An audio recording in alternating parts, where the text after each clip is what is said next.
Good evening, ladies and gentlemen. Hope you're all having a wonderful night tonight. Sorry that we're a little bit late. Sorry for the confusion about what channel this is actually going to be happening on because somebody last night got us kicked off of YouTube for 24 hours.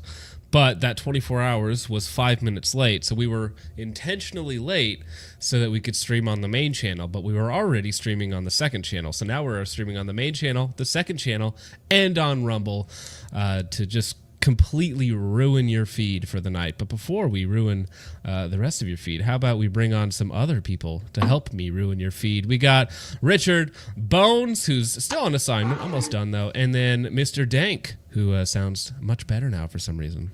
I got a better microphone. It should be a smidge better. Crispy. Significantly better. Well, how's everybody's night going?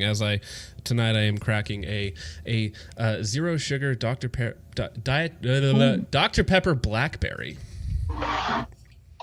Pretty come good with a side of personally. stroke? I had It might be. I had stuffed chicken mushrooms, chicken chorizo stuffed mushrooms with Parmesan and breadcrumbs. That was super good. Had some naan bread with that. Very epic. Nice. Heck yeah. Richard, how's your day been?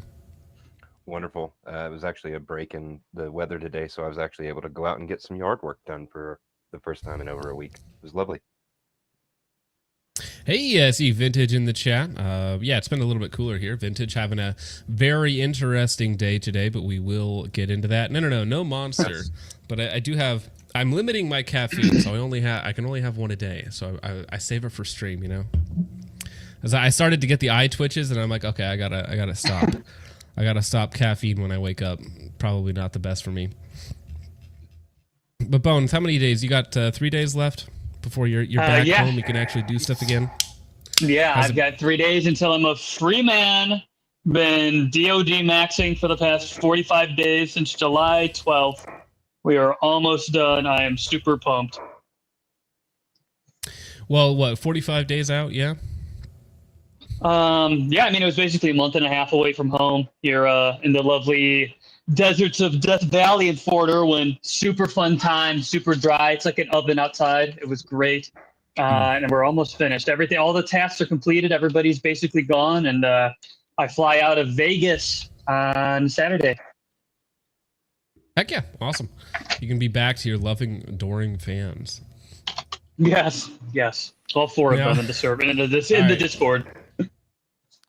I'm going to give you guys the opportunity here. Do you want to dive straight into the disgusting, demonic news of the day, or would you rather start with something equally silly but less disturbing? I say we build up to the... Gotta edge the viewers, all right? We can't Edge dive the right in. We need viewers. foreplay. Yeah. Okay, well, listen. The UN is fantastic at foreplay. Oh my Let me God. tell you. The UN makes some of the most interesting videos to get you in the mood. Listen, this stream is going to be demonetized anyways, guys. I'm just going to go ahead and say it. Preventing rape. A UN advertisement. Yes, this is the official United Nations page. 32,000 views, 0 comments. But today we all get to watch it here together about the relationship between rapists and chimpanzee.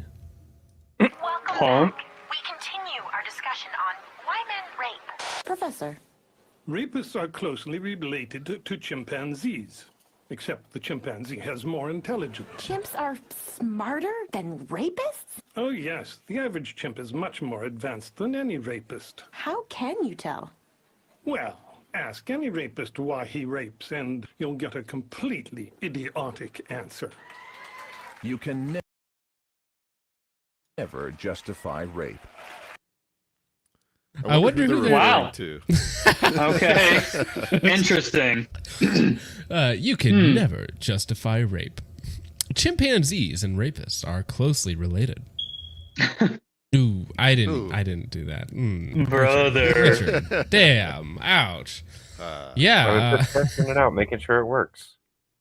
Well, you know, in a way, maybe they are right. Maybe chimps are better than racists. Maybe it's us that we just have an issue with the underlying tones on this.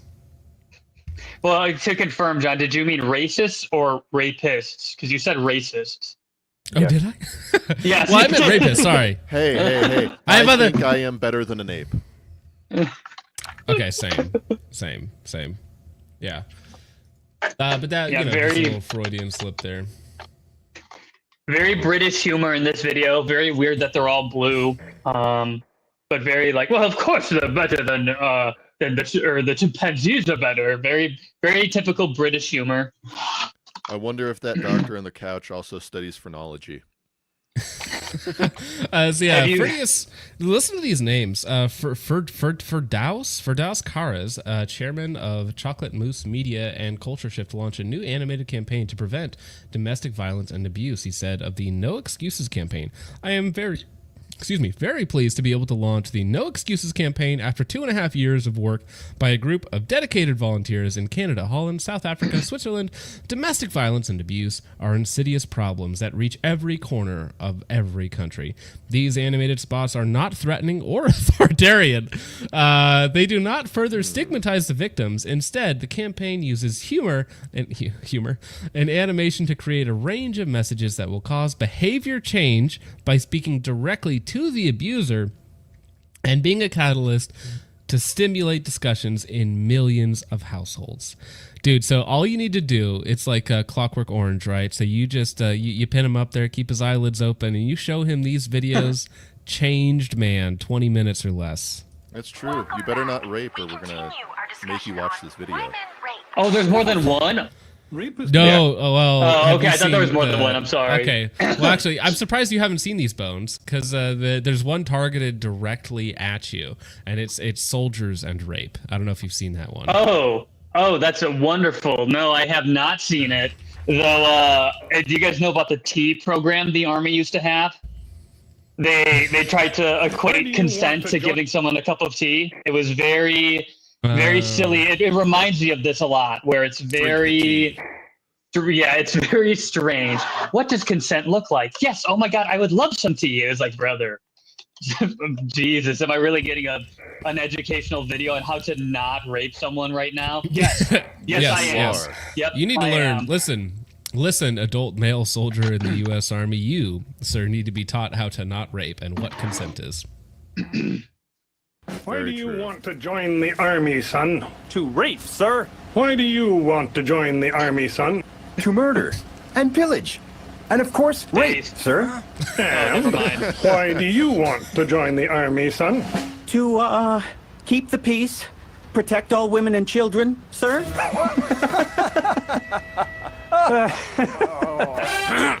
Arrest these criminals, soldier. A uniform does not give you a license to rape.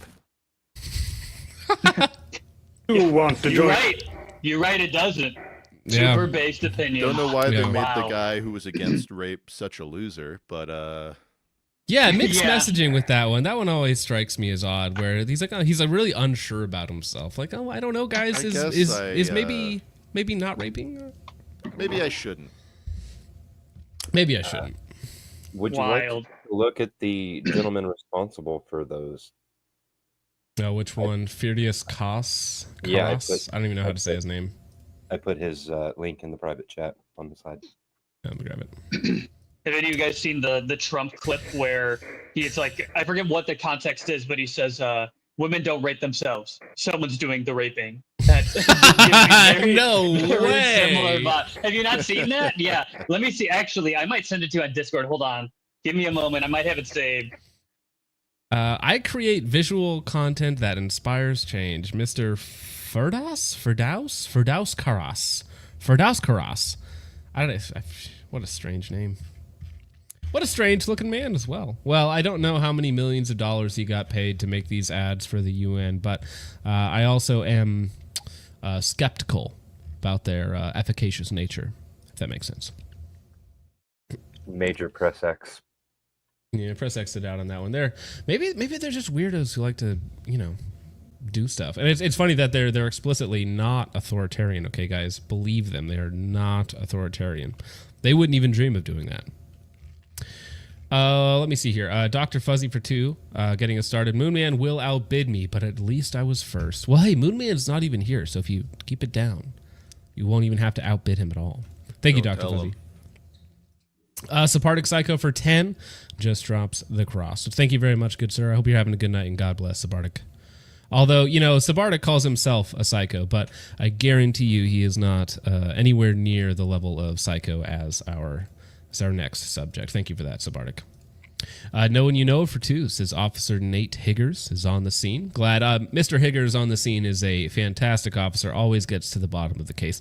You know, if there's a rape that happens in his jurisdiction, Mr. Nate Higgers knows who got it done. Okay? Thank you, no one you know of. Chud says, oh, damn it. Officer Nigerberg, Kickenstein, reporting for duty. Awesome. Noted, Chud. Glad to have you here. We're all Chuds here. No one you know of again for 2 says, never fear, Officer Nate Higgers is here. They must be partners. I do enough Freudian slips as it is. They're gonna get me very soon. Thank you. No one you know of. The Lightsport for 2 says, no shanties? Crash out averted. Oh, okay. I see what you're saying. Yeah. We got some cowboy disco synth pop. Everyday American for 5 says Trench has joined Greg Little and Tony Cowden as a USPSA fraud. Disgraceful. Well, if you guys remember the festivities from yesterday, thanks to Charlie and Rad's Arms for coming on for that, and for Trench as well while he's on assignment doing work out there. But I think Trench got caught up and said the wrong thing, so I wouldn't put him in the category of those guys who have had a long history of doing that. But he definitely misspoke, right? For sure. He only It was a stole little misinput. bit of valor. Misinput. It was a misinput. Yeah, and you know. It happens though, and I mean he apologized later on to Charlie and myself after that stream. So I mean I hope him well. Hope he's doing well out there, man. Thank you, Everyday American. No one you know for 2 says, Dank, my wife wants to know about the bunk beds. We've already talked about this what about multiple 'em? times. What about the 'em? lower What does the top tier one is get used for? It's for casual sleeping. The top one is for competitive lobbies. It is for competitive lobbies. Thank you, no one. Lord Prison for 2 says, Blackberry Zero is gay. Cream soda zero better. You know what's funny is I did have a cream soda zero, I think yesterday. Thank you, Lord Prison for 2. The Lightsport for 2 says, UN is unintentionally based. Totally not doxing or whatever that acronym there is at the end. But you know, every now and again they're so unracist that they loop around to being racist again. it's you know, it happens. Melissa Meter for 5 says, sure, I'm late. Don't know if we've gone over it yet, but Trench is gay. Well, damn, starting it earlier. We never get away from this. Thank you, Melissa Meter. No one you know for 2 says, Jonkler, please, Richard. All right, that's the Jonkler, which is actually appropriate because the subject of the shooting in Minnesota, just one state over from me, called himself the Wokler. But I think everything is wrong with that person. Thank you, no one you know of. Chud for 2 says, Richard, Incredible Kyle. We have everybody can see Kyle. There's Incredible Kyle right there. Thank you, Chud. Dr. Fuzzy for 2 says, Moonman's not here. SSO Floyd, please, Dickie boy. Damn, you got those on speed dial, man. I don't know how you do that fast. Tuss the Third for 2 says, I need to send these UN videos to my uncle. Yeah, they might fix your uncle, bro. It's never too late. I mean, they can't unrape you, unrape you, but yeah, maybe they can save your next nephew or something. Thank you, Tusk. Jake for 2 says, a lot of evil today. Pray for peace, of course, but then follows it up with TTD, which I can assume what that means. Thank you, Jake. Hope you're doing well, man. Melissa Meter for 5 says, UN needs to release a video like these, but warns about the effects of stolen USPSA. Get it right. Stolen valor. You could end up like me, Trench. I make a parody video, but with Trench and USPSA Stolen Valor. Vintage Welfare for 2 says, let me in the Discord so I can forget I'm in it. Well, you can get in. Did people not want you in? Weren't you there like 20 minutes ago? Wow. Excuse me. Rad's Arms for 2 says, Trench looks like Bobby Hill. Killed the stream. Yeah, that is quite funny that the stream got taken down allegedly for, having children on it. which is a big no-no. Thank you, Rad's Arms. Appreciate it, man. Everybody should go subscribe to Rad's Arms. Hopefully he'll be making some more content for you. No, and you know it for 2 says, is Jordan Jareb / Silly Civilian Vapor same guy? I don't know either one of those names. Jordan Jareb is the prison female prisoner to bedroom pipeline guy. He's Who knows? interesting man. But we also have a few on Ko-Fi really fast that I just want to get to. Hugh Jass for 3 says, it's time we as a country band together and start putting psychos back into the psych wards. Reopen the asylums, send any adult who transitions their kids, that should be a federal crime, any teacher who pushes this garbage, and any doctor who prescribed this to prison for these crimes. I agree. Yep. Thank you, Hugh Jass. And Hugh Jass for another 3 on Ko-Fi says, it's time for a crusade against the forces of Moloch and Baal. Join me, brothers. Yeah, for some reason, these certain people are really adamant about their rights to sacrifice their children. But, speaking of that, it's unfortunately time to get into this. Earlier today, let me pull up the article so we have some background information, but this just happens to be one of the drawings of this disturbed gentleman, which indeed paints himself as a demon in the mirror and him as a transvestite weirdo with a gun. You've heard about this, haven't you, Foreshadowing is Bones? a narrative device. SSRIs or something. Wild. I'm actually not really. I don't really know the situation, so I've been kind of time capsuled. I know it just happened yesterday or today. Today. This morning. It happened this morning. All right, so I've been fill me in, Kings, if you will. I have not been really around for it, other than I know it happened. There was a shooting at a Catholic elementary school or middle school. It was actually a church that was also, if you want to go ahead with it, John. Right, so 2 children dead, 17 others injured in Annunciation Catholic School shooting. Police say a lone gunman dressed in black approached Annunciation Church just before 8:30 a.m. and started firing at worshipers through the windows. So there were children in this. They were praying during the morning mass at this Catholic school. This gunman, who's also the drawer of this image here, which is in one of his manifestos and journals that he posted online beforehand, opened fire on the worshipers, the people in the mass, and he killed 2 children. He injured 17 others, and as far as I'm aware, currently there are still 3 or 4 in critical condition, but the current death count is 2, and I believe it's 8 and 10 years old. Just completely tragic. And this is Minneapolis, just about 3 hours away from me. The Minneapolis Police Department confirmed a 23-year-old person. Now, person is important because this person is a self-identified transgender individual. Opened fire at a church on the city's south side Wednesday morning, killing 2 children and injuring 17 others. Police say the shooter died by suicide following the rampage, and there is no longer a threat to the community. Hours after the shooting, law enforcement sources told KARE 11 investigators and reporter A.J. Legault that the shooter was Robin, real name Robert, Westman. Legault also learned that the shooter grew up in Richfield, and their mother previously worked at Annunciation School. Now, something that we will get into, but this person's transition started when he was a minor and approved of by his mother. The situation, male to female, started off as a minor. Okay. Well, the transition period started off when he was a minor. Gotcha. Okay. The situation started to unfold as an army of police and paramedics arrived at Annunciation Church at this address, where police reported that a person dressed in black and armed with a rifle was spotted on the scene. At a press conference later Wednesday morning, Minneapolis Police Chief Brian O'Hara said the shooter appeared to have barricaded doors to the church before approaching the side of the building and opening fire with a rifle, shooting through the windows directly at children sitting in the pews for a special mass. The chief confirmed that 2 children, ages 8 and 10, were killed in the hail of bullets. Another 17 suffered gunshot wounds, and 14 of those were students. 2 of the injured are in critical condition. This was a deliberate act of violence against innocent children and other people worshiping, O'Hara said, his voice breaking. The sheer cruelty and cowardice of firing into a church full of children is absolutely incomprehensible.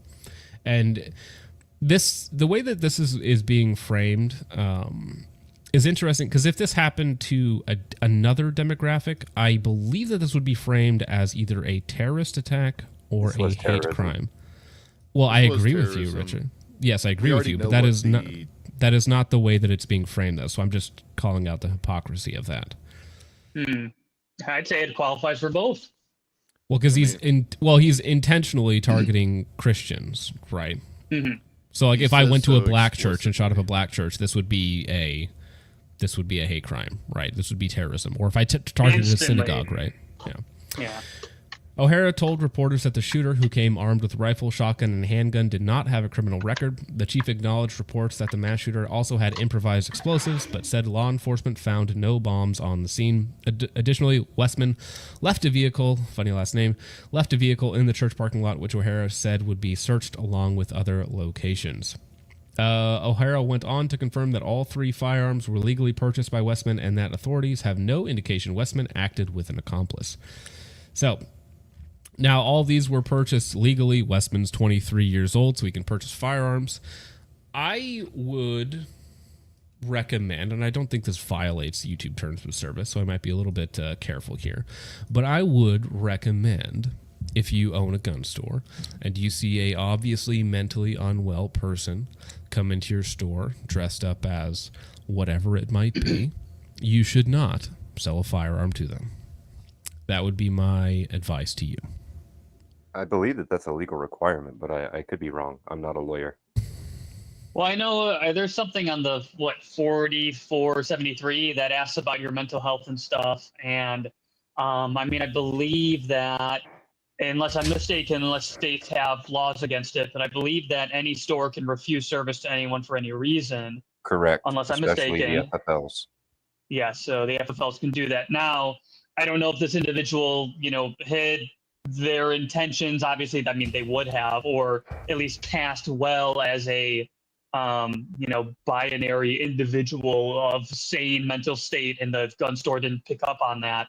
I don't know. Of course, I wasn't there, but I definitely would say feel out the people you're selling guns to. As somebody who's sold guns on the private market, allegedly, of course, completely legally. You always want to kind of figure out who you're talking to before you go sell them, whatever it is. I'm not sure about Minneapolis. Well, I would go for individuals as well. Like if I went to meet somebody for a gun sale here in South Dakota, where for individual transfers you don't need a 4473 or background check, and I showed up, and somebody was obviously schizoed out of their mind. Like let's just say like obviously agitated on drugs. I would be like, I'm going home.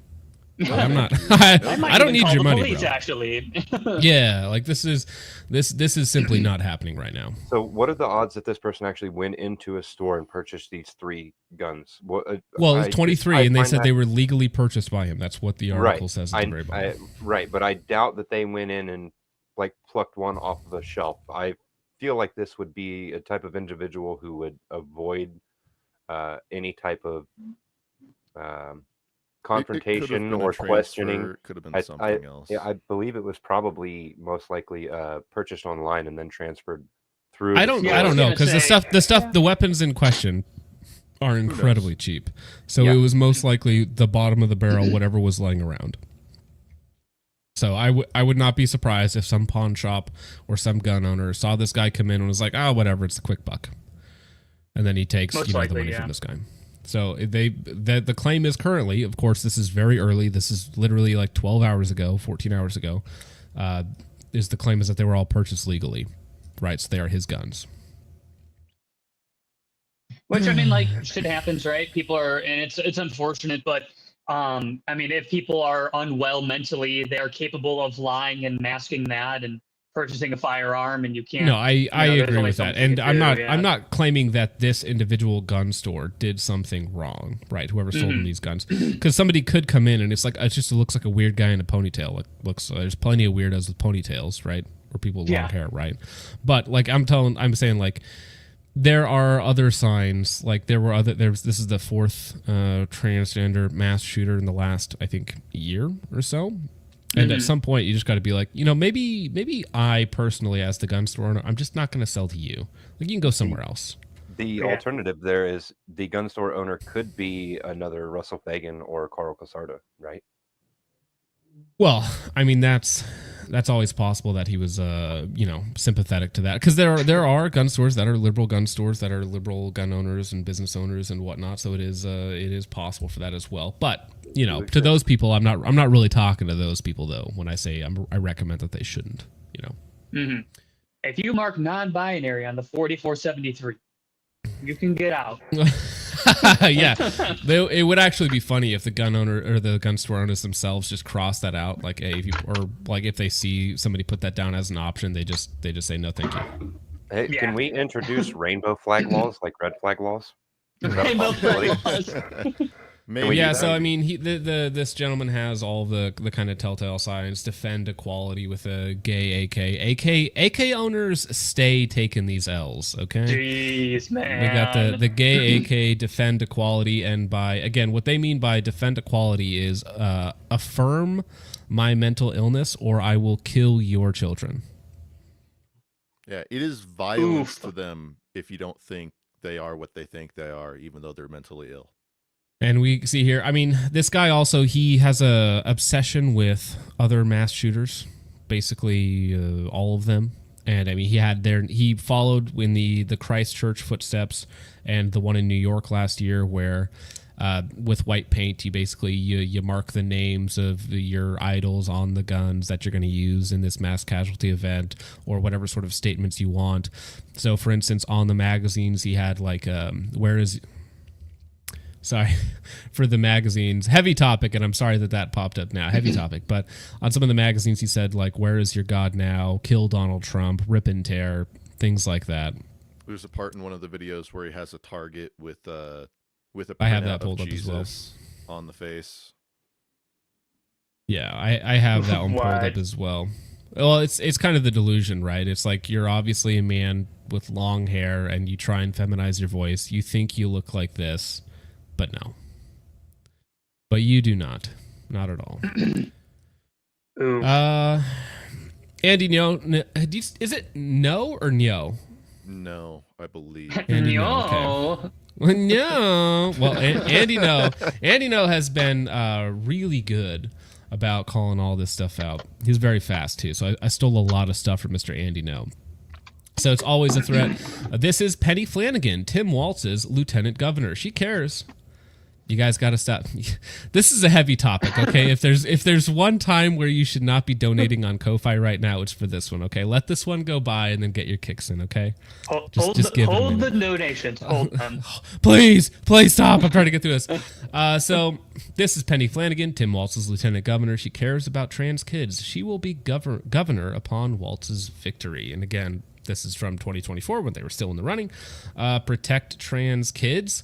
When I would say it's protect us from trans kids or protect the kids from their predatory parents or their predatory school teachers or whoever it is that's foisting this ideology upon them.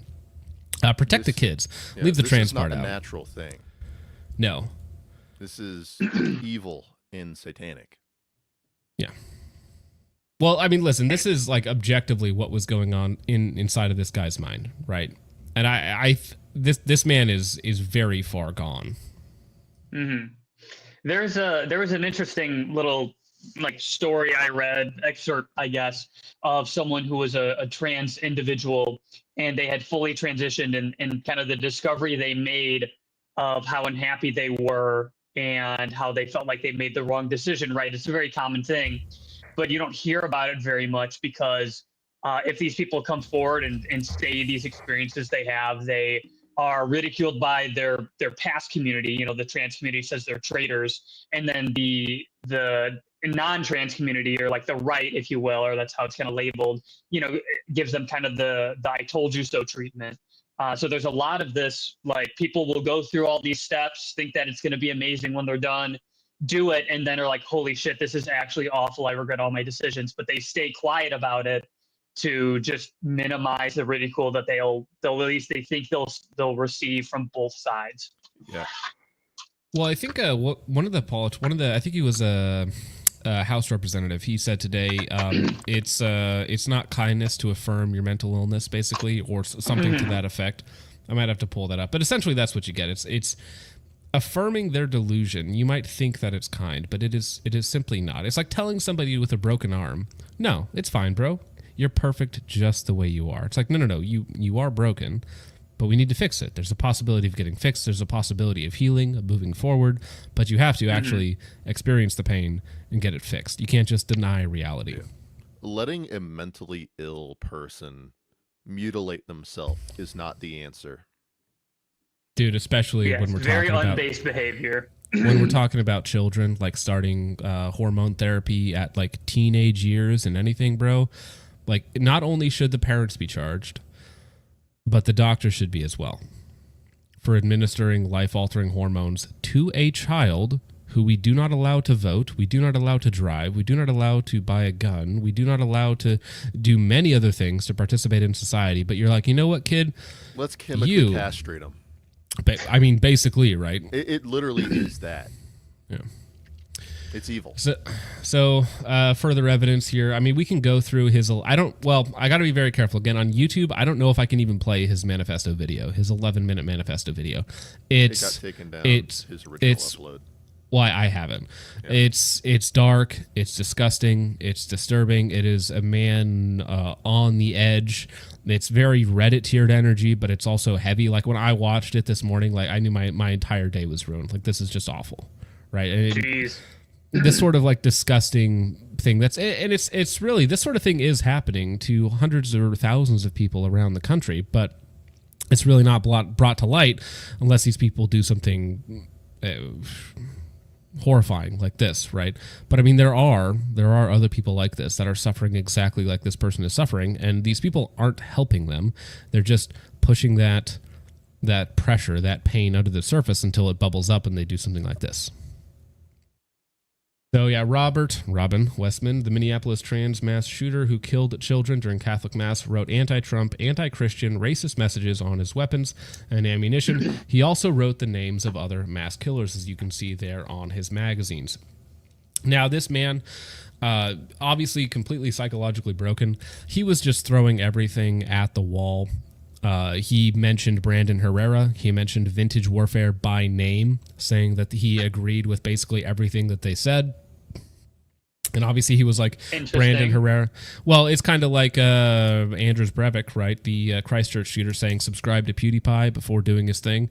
He said Brandon Herrera for president 2028. That was one of the things that he said in that video. He said anti-Israel things. He said... he basically tried to hit every side of the political spectrum. He just called out everyone. He wasn't, none of it's serious. He's not actually right wing. It's obvious that he's a degenerate, broken man. Now, this is evil individuals do evil things.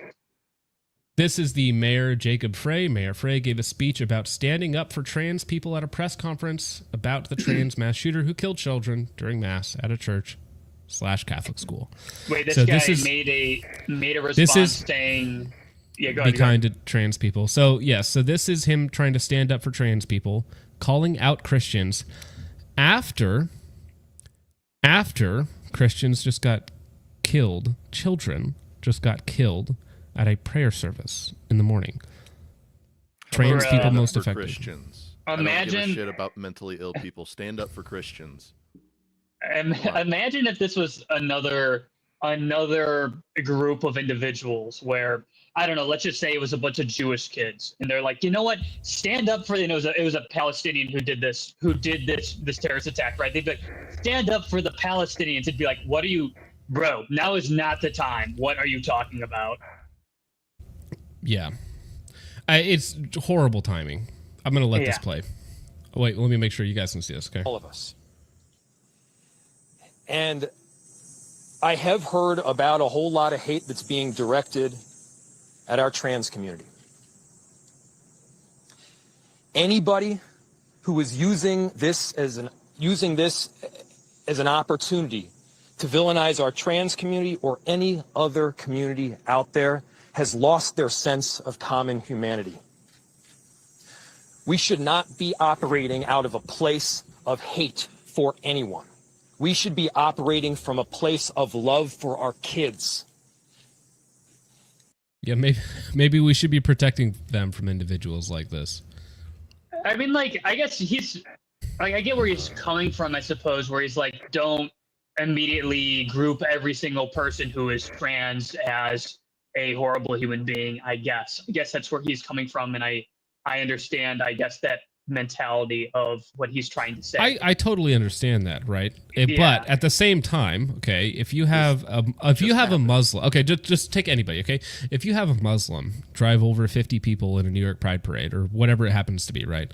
And then you're standing on top of the dead bodies or right outside from the dead bodies. And you're like, listen, guys, let's not forget about the Muslim community here. It's like, like this is within hours of the shooting. You're standing outside of the church where there are dead children on the inside, and you're like, listen, guys, we got to protect our trans community. Like, if you want to have that message later on about a generic, like, we got to, be kind and loving to everybody or something like that, maybe don't do that on top of the dead children's bodies. What about maybe where their kids just got killed?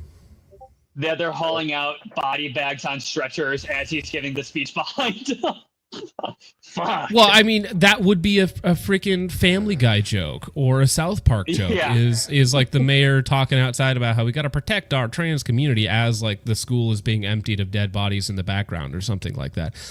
And also, it is fine for people to want justice. It is fine for people to want accountability. But I think that's almost demonized. If you call, like, okay, so let's take another one. When the illegal alien murdered 3 people on the freeway, right? Yeah, by doing an illegal U-turn. I thought. Yeah. Well, so when he did that and people were calling for his removal or execution, you can't be like, listen, we got to be kind to our Indian illegal alien drivers polluting our roadways and killing our families. We have to be kind to this. Like, no, maybe we just want justice.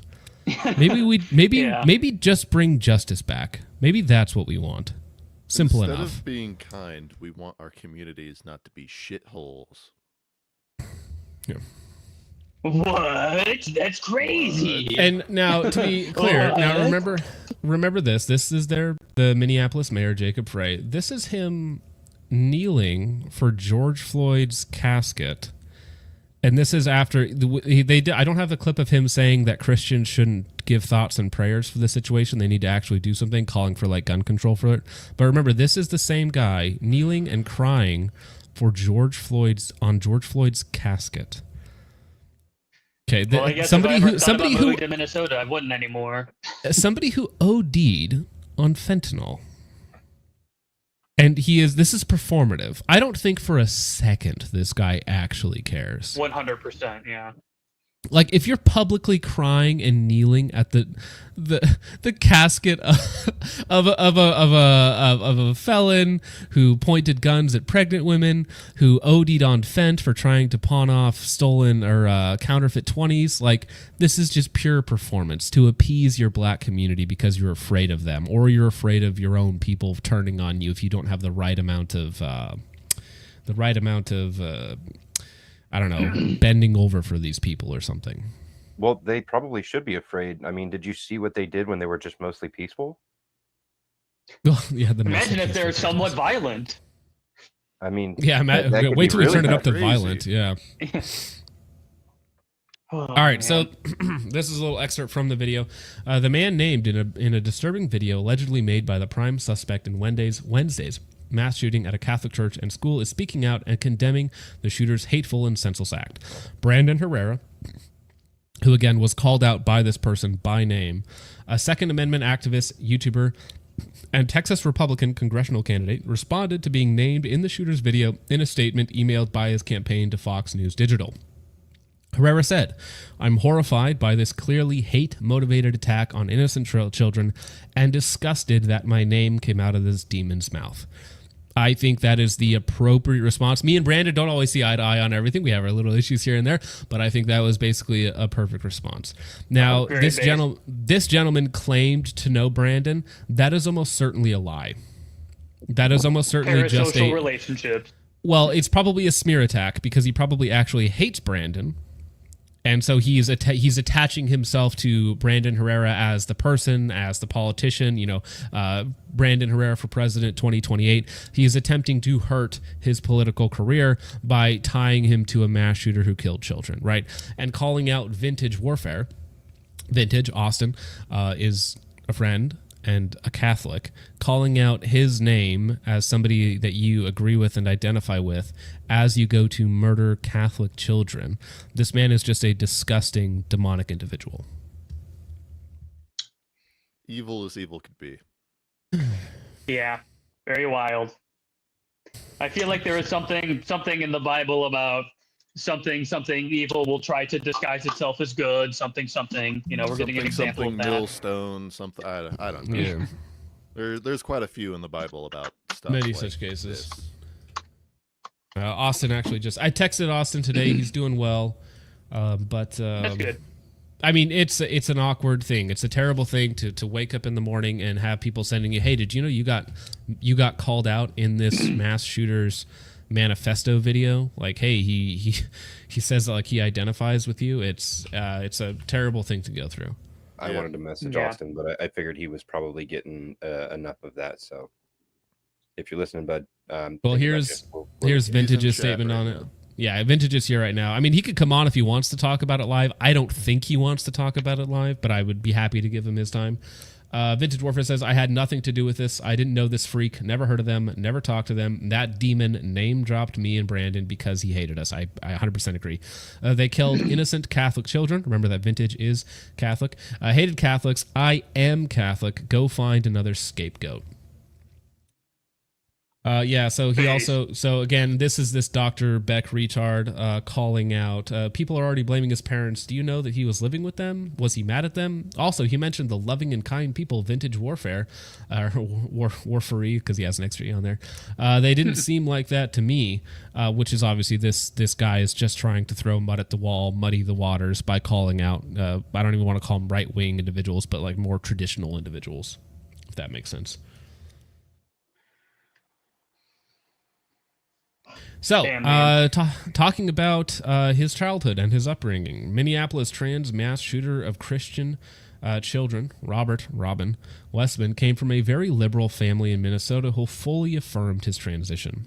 Westman's 18th birthday was celebrated by his father James in the trans colors, and the family had the court change his legal identity when he was still a minor.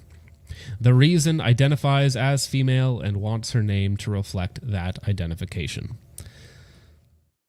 So that's his father. Happy 18th birthday to Robin Westman, which is, of course, the female transition name, meaning that this was happening when he... Not the real name. This was happening when he was a child. Now, I don't think I can call them pedophiles on YouTube. I don't think that's allowed, so I'm not going to do that. But if you allow your child to be convinced that they are another gender while they are a child, if you promote gender dysmorphia care, not gender affirming care, but gender dysmorphia care or anything else like that, it's the same thing as if you psychologically abused your children or anything else. I personally think that sort of thing should be completely illegal.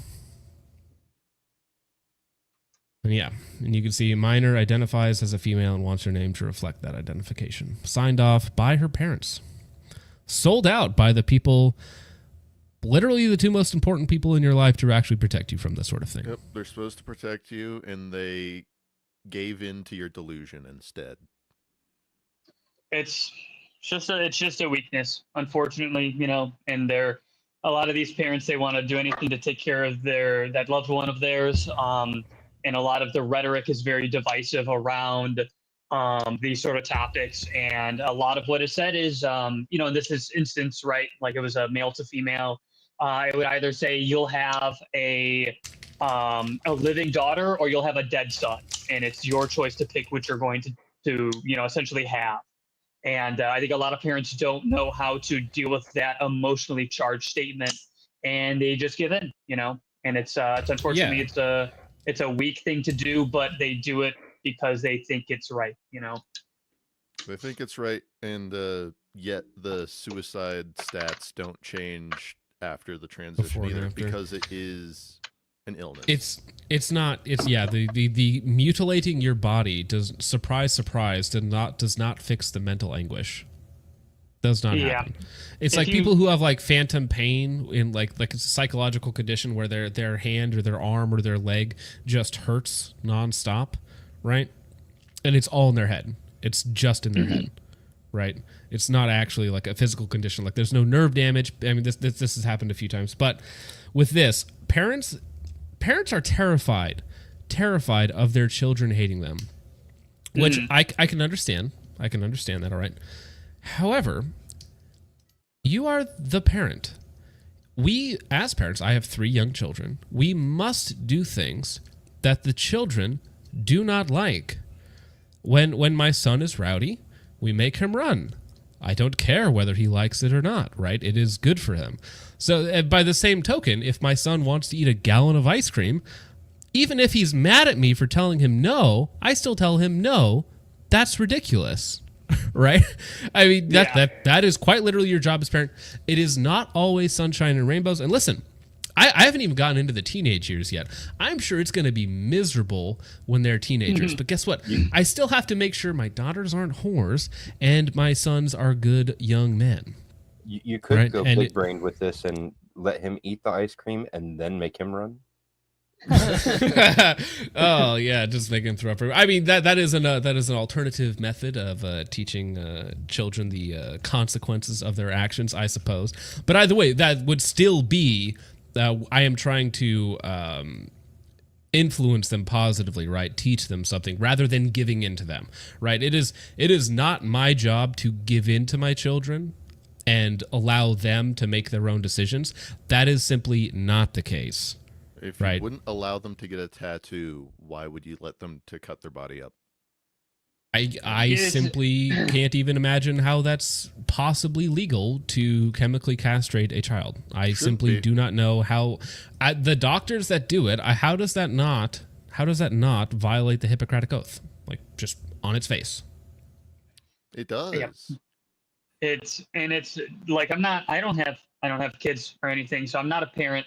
But I have common sense enough, I think, and I've seen this happen, unfortunately. I won't give specifics on who or anything like that, but as a parent, if you try to be a friend to your children, you end up with undisciplined, disrespectful kids, and you need to be able to not be a friend. It's not, I mean, you don't want to be an adversary, obviously, but I've seen what happens when parents raise their kids not as being parents, but trying to be their kids' friends, and it does not ever end well. Right, because people try and be... People are weak, right? So they grow up without friends. They grow up in a hard situation where they're not particularly happy. And so they're like, man, when I was young, I was kind of an outcast, so I just want to be friends. I don't want to be like, I didn't like authority, so I don't want to be an authority over you. But it is quite literally your job to be an authority over this person. Like, it is an authoritative role. Like, that is your job. It is a responsibility that you have and that you chose to have. So I don't have sympathy for you when you try to make derelict on your duty. Mm-hmm. So this is another facet in this. Today's killing of Christian children at a church in Minneapolis occurred in the context of a surge of far-left trans propaganda encouraging Trantifa and other leftists to take up arms to kill transphobes and quote-unquote fascists. I have never yet met a left-wing people that could tell me what a fascist is other than me. Their targets, Christians and conservatives. I have been warning and reporting of this phenomenon for years and have been called a liar by liberal media and targeted with death threats by the far left. Now, what's funny is you'll notice we've talked about all these losers before. This is YZY, Fat Ass Prince, with a Protect Trans Kids shirt. He has lost a copyright strike against this channel for a thumbnail, which again I did win. And the only thing that didn't make me go after him and sue him for his false DMCA takedown was the fact that I literally read a verse that day that said, don't return evil with evil. Now, if he does anything like this again, I might have to revisit that statement and execute justice upon this man. Watch your back, my friend. This person is part of Doll Squad. We have mentioned him before, which is, again, a totally trans militia. You can see another picture of them there before they self-deleted their accounts, and other such individuals. We've talked about all of these people before. And this is the face of the far left. The post in the bottom right saying death before detransition is that's kind of ironic. Well, it's going to happen one way or the other, I'm afraid. 48% of the time. What is their obsession with AKs? Listen, AK guys continue to catch L after L after L. Same reason why they're obsessed with CZs. There's just something intrinsic about the You take that back. You take that back right now. I just bought a CZ. You gotta stop. I'm just kidding, bro.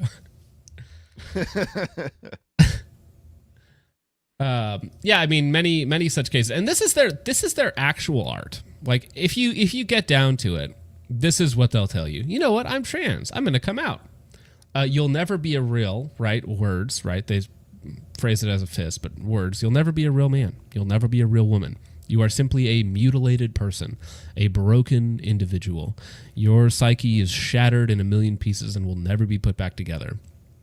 Their answer, generations of torment shall be repaid with interest, meaning your unkind words, I'ma kill you.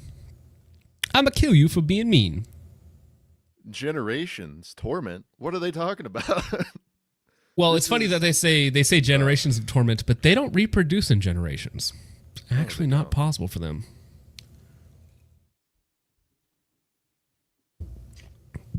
No, but this and this are the end states of the transgender ideology. Well, I should gotta be careful here. This is one step before the final end state of the transgender ideology. We've played these games before. As I say, I think the end state involves an extra piercing. Well, we've played these games before, but this is where the trans ideology leads. I mean, quite literally, demonic. Yeah.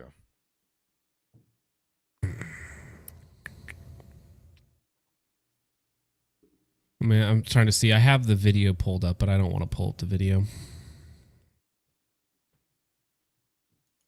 Yeah, it's just kind of, if you guys do go out and look for the video, it's essentially just schizophrenic ranting.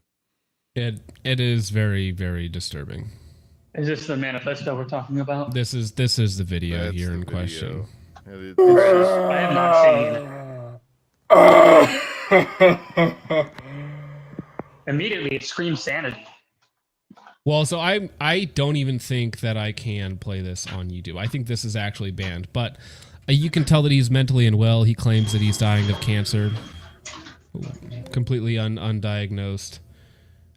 You can see him with his different mags, with the different guns that are painted. And I think screenshots are okay, but I can't show, obviously, anything else. He has a primary arms classic red dot that he has. And just obvious ramblings of an insane person. Kill Donald Trump, rip and tear on the back of that. He goes over his whole fit, shows explosives, shows everything that he plans to do. Just a disgusting, tragic end to this person. Well, actually, I shouldn't say tragic end to him. I think his end was coming one way or the other, but tragic unfortunately, end for kids and the their children, lives yeah. have forever changed.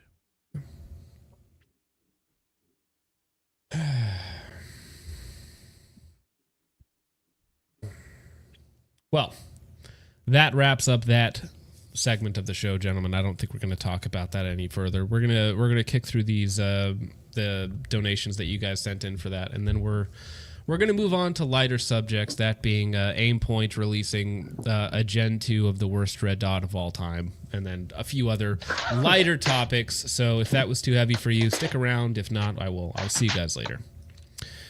Melisdemeanor for 2 says, Chud, my beloved, when did you get moderator? Congrats, but God help us all. Yeah, Chud's a mod. Oh, I don't know what you're doing, Bones, but I'm gonna mute you real fast because that was coming through real hot. Thank you, Melisdemeanor. Chud for 2 says, retaliation at a, nope, we don't, you would never fed post like that. I will take away your mod status instantaneously. instantaneously if you fed posts like that.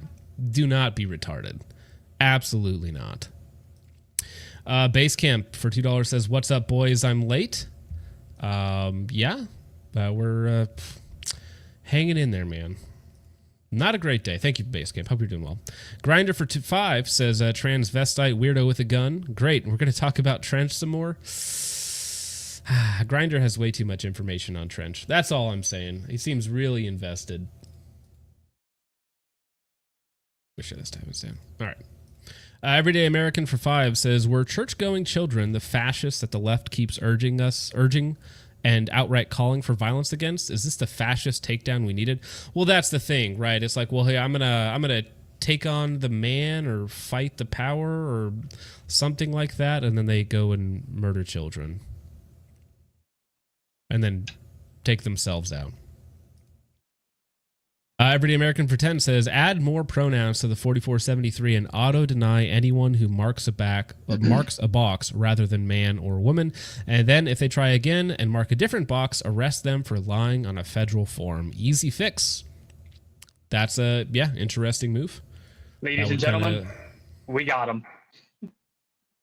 No one you know for 2 says, "Yes, Tampon Tim's state." And Tampon Tim also had a statement today urging peace with the trans community, which is always awkward. They never focus on the victims. They're always like, hey, just because this one wacky man killed a bunch of people, like don't you dare mention other problems out there, okay?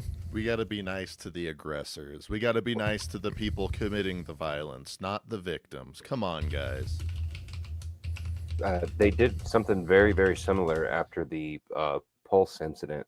If you guys recall, a lot of them come out and the statements were, "Well, we're getting backlash as a community because of the actions of this one." No, you weren't. You didn't receive any backlash.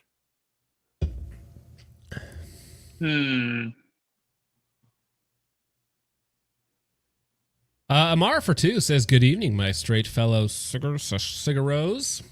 Wow. Ridiculous for 5 says, "The art had Russian text saying, 'Who am I? When will it end? Help me. I don't want to kill yourself.'" No, I mean, listen, if you're not a Christian, you don't need to believe in, demonic possession or demonic influence or anything else like that. I do, right, personally, as a Christian. But you could blame it on the SSRI, some sort of mental break, whatever else it might be. I'm sure this man was on a host of both hormone inhibitors or whatever it might be and SSRIs, which for some reason, these pills that you're taking to fix your problems just don't do the trick. I think you're ridiculous for 5. Grinder for 5 says, "We live in a country where Trench literally gets paid to teach others. Even worse, it somehow involves guns." Oh. Trench still catching hate, bro. Catching strays. Mr. Johnny Moo 1 for 5 says, "Only people named Nick Her hate AKs." No, okay, interesting. Mr. Her, not a fan of AKs. Chud McGill for 5 says, "We have a Reddit tier atheist in chat, Richard. Incredible Higgy in your Discord messages. At Higgy shooting, you're a retard and can't make an argument." Oh, did we have a Trantifa defender in chat? Really? Yeah. Bring him on. Bring him on. Get him in here. I've seen at least 2 people inside chat who have been acting a fool, shall we say? Running amok. I don't. It's hard for me to see chat. I'm on mobile, so I've not been tracking what's going on in chat. That's probably a good thing. Okay, fair enough. Ridiculous for 2 says, "AK on the flag, but she, quote unquote, used an AR. Who taken an L? Shush. Ridiculous. Shush." It's the AK guys are mad that I'm I'm just clowning on AKs. Okay, you couldn't afford an AK. It's too heavy. That's true. They're too AK was expensive heavy. now. Also too heavy now. Interesting. Everyday American for 5 says, "I know they are pissed they couldn't cover up that manifesto video fast enough. Can't hide the intentions on this one." Yeah, as soon as I found it or was sent it, I just downloaded it. So I have all the stuff. As soon as it hits the internet, bro, it's over. Everybody has it. Thank you, Everyday American, for 5. Grinder for 10 says, "Dear Mr. Vintage Warfare, per your request, we've temporarily suspended your account. We hope you come back very soon. You were one of our most interactive users." Wow, Vintage. Very active on Grinder. All right. Creature Operator for 2 says, "Shooter was a juice." Yeah, but, a trans juice where you identify as a different flavor or something. Thank you, Mr. Operator. It was originally apple, and then they said they were orange. Yeah. Chud McGill for 2 says, "Bro acting like he didn't get turned into a Fent bot." You're talking about the mayor crying over George Floyd's casket, which is incredibly cringe. John Shepard for 2. Hope you're doing well tonight, John, says, "Psalms 58:10. Let me pull that up real fast for some clarity to the situation.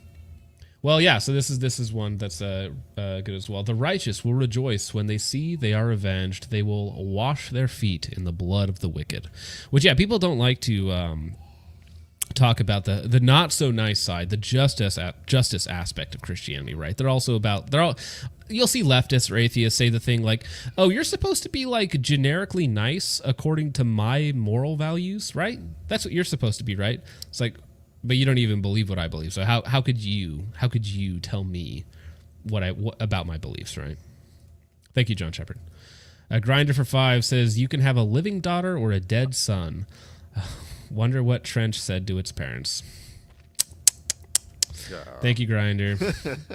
Creature Operator for 2 says, "Man, this Metal Gear is pretty solid."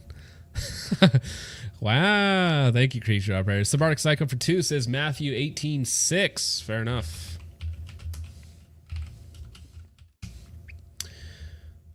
Yeah, another great one, Matthew 18:6. "But if anyone who causes one of these little ones who believe in me to stumble, it would be better for him to have a large millstone hung around his neck and to be drowned in the depths of the sea. Woe to the world for the causes of sin." Thank you, Subartic Psycho. I appreciate the 2. Art Vandalay for 10 says, "Doctors take the Hippocratic Oath based on their own subjective view of what do no wrong is. Just as dangerous as judges that say the Second Amendment doesn't exist in my courtroom." Yeah, well, that's the thing, too. When you have these statements and they're up to personal interpretation, well, then the statements themselves don't matter if I interpret it as whatever the heck I want, right? Thank you for that, Art Vandalay. Chud McGill for 2 says, "LMOA banning this Muslim Pino." Oh, did you remove the guy who was... Yeah, I mean, listen, if people are in here actually defending trans murderers, like, just, ban them from existence in this chat. How about that? Thank you, Chud. Gideon Young for 5 says, TFD. TFD TV? Is that the TFB brother? Thank you for that, Gideon. Grinder for 5 says, "Real world, if I were Vintage Warfare, I'd be taking down every vid where he says the gay word." And that's us here at Grinder talking. No, Vintage is fine. There's not going to be any pushback for Vintage. I don't know if he just called out Vintage because he's Catholic and he was going to murder Catholic people because he's a disgusting, deranged, evil, demon-infested person, or if it was just because Vintage is like tangentially related to Brandon Herrera, who's obviously the main target of the attack. But we will never know. We will never know the motivations of that man, past tense. Gimity Flickers for 5 says, "As a Minnesotan and father, today was not cool. Heavy hearts and anger." Yeah. When I was an Amazon driver, I used to deliver to Catholic schools here in Sioux Falls, and wonderful people, wonderful places, and it's tragic to see that happen. Thank you, Gimity.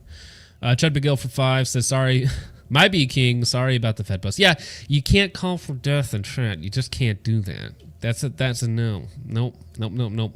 Because if I read that and then somebody actually does that, I get a call from federal agents. Santorin 27 for 2 says, "At least Vintage." Oh. Damn. Oh. Wow. Grinder for 5 says, "Our research indicates 99.9% of trans are just failed incels. The rest are trench." Aw. Damn. Despite making up 0.2% of the population, they make up half of all school shooters. Andre for 5 says, "USPSA stolen valor, way more serious." Chad, true. USPSA stolen valor is the worst kind. 50 TNCSA for 5 says people talk about Christ being a lamb, but also forget that he's a lion. It's true. Yeah, well, that's the thing. Most people who call themselves like Christian but don't attend or don't read their Bibles, or aren't Christian but use like, aren't you supposed to be like nice or something like that? Like just this generic niceness thing. It's like I don't need to even engage with that. You don't know what you're talking about. Thank you, 50 be nice TNCSA. and then misquote something from Gandhi. yeah. It's like eye for an eye makes the whole world blind. It's like that's wrong leader there. Thanks. I keep screaming. MP4 for 2 says I only own an AK for my Metro LARP. I swear. Well, Metro's mega based, so I need to play those games again. Thank you for the 2, sir. Kowloon Republic for 2 says doctors don't even take the Hippocratic Oath anymore. Well, I mean, listen, I've seen lots of future doctors and lawyers floating around, and they terrifying, these future doctors and lawyers. All right, and over on Ko-Fi, which Ko-Fi is essentially, it's the same thing. It gets read out on YouTube the same way, but they only take 5%, so it's a much better split than 50% if you're on an Apple device.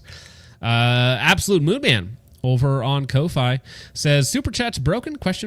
Also, tell Richard Tito. He will know what it means. Also, I simply should be in charge of the Sweetie Squads. I could maybe in billions.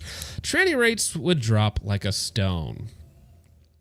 Well, listen, I think it's a self-correcting issue most of the time. Moonman for another 3 on Ko-Fi says, I'm not sorry that popped up.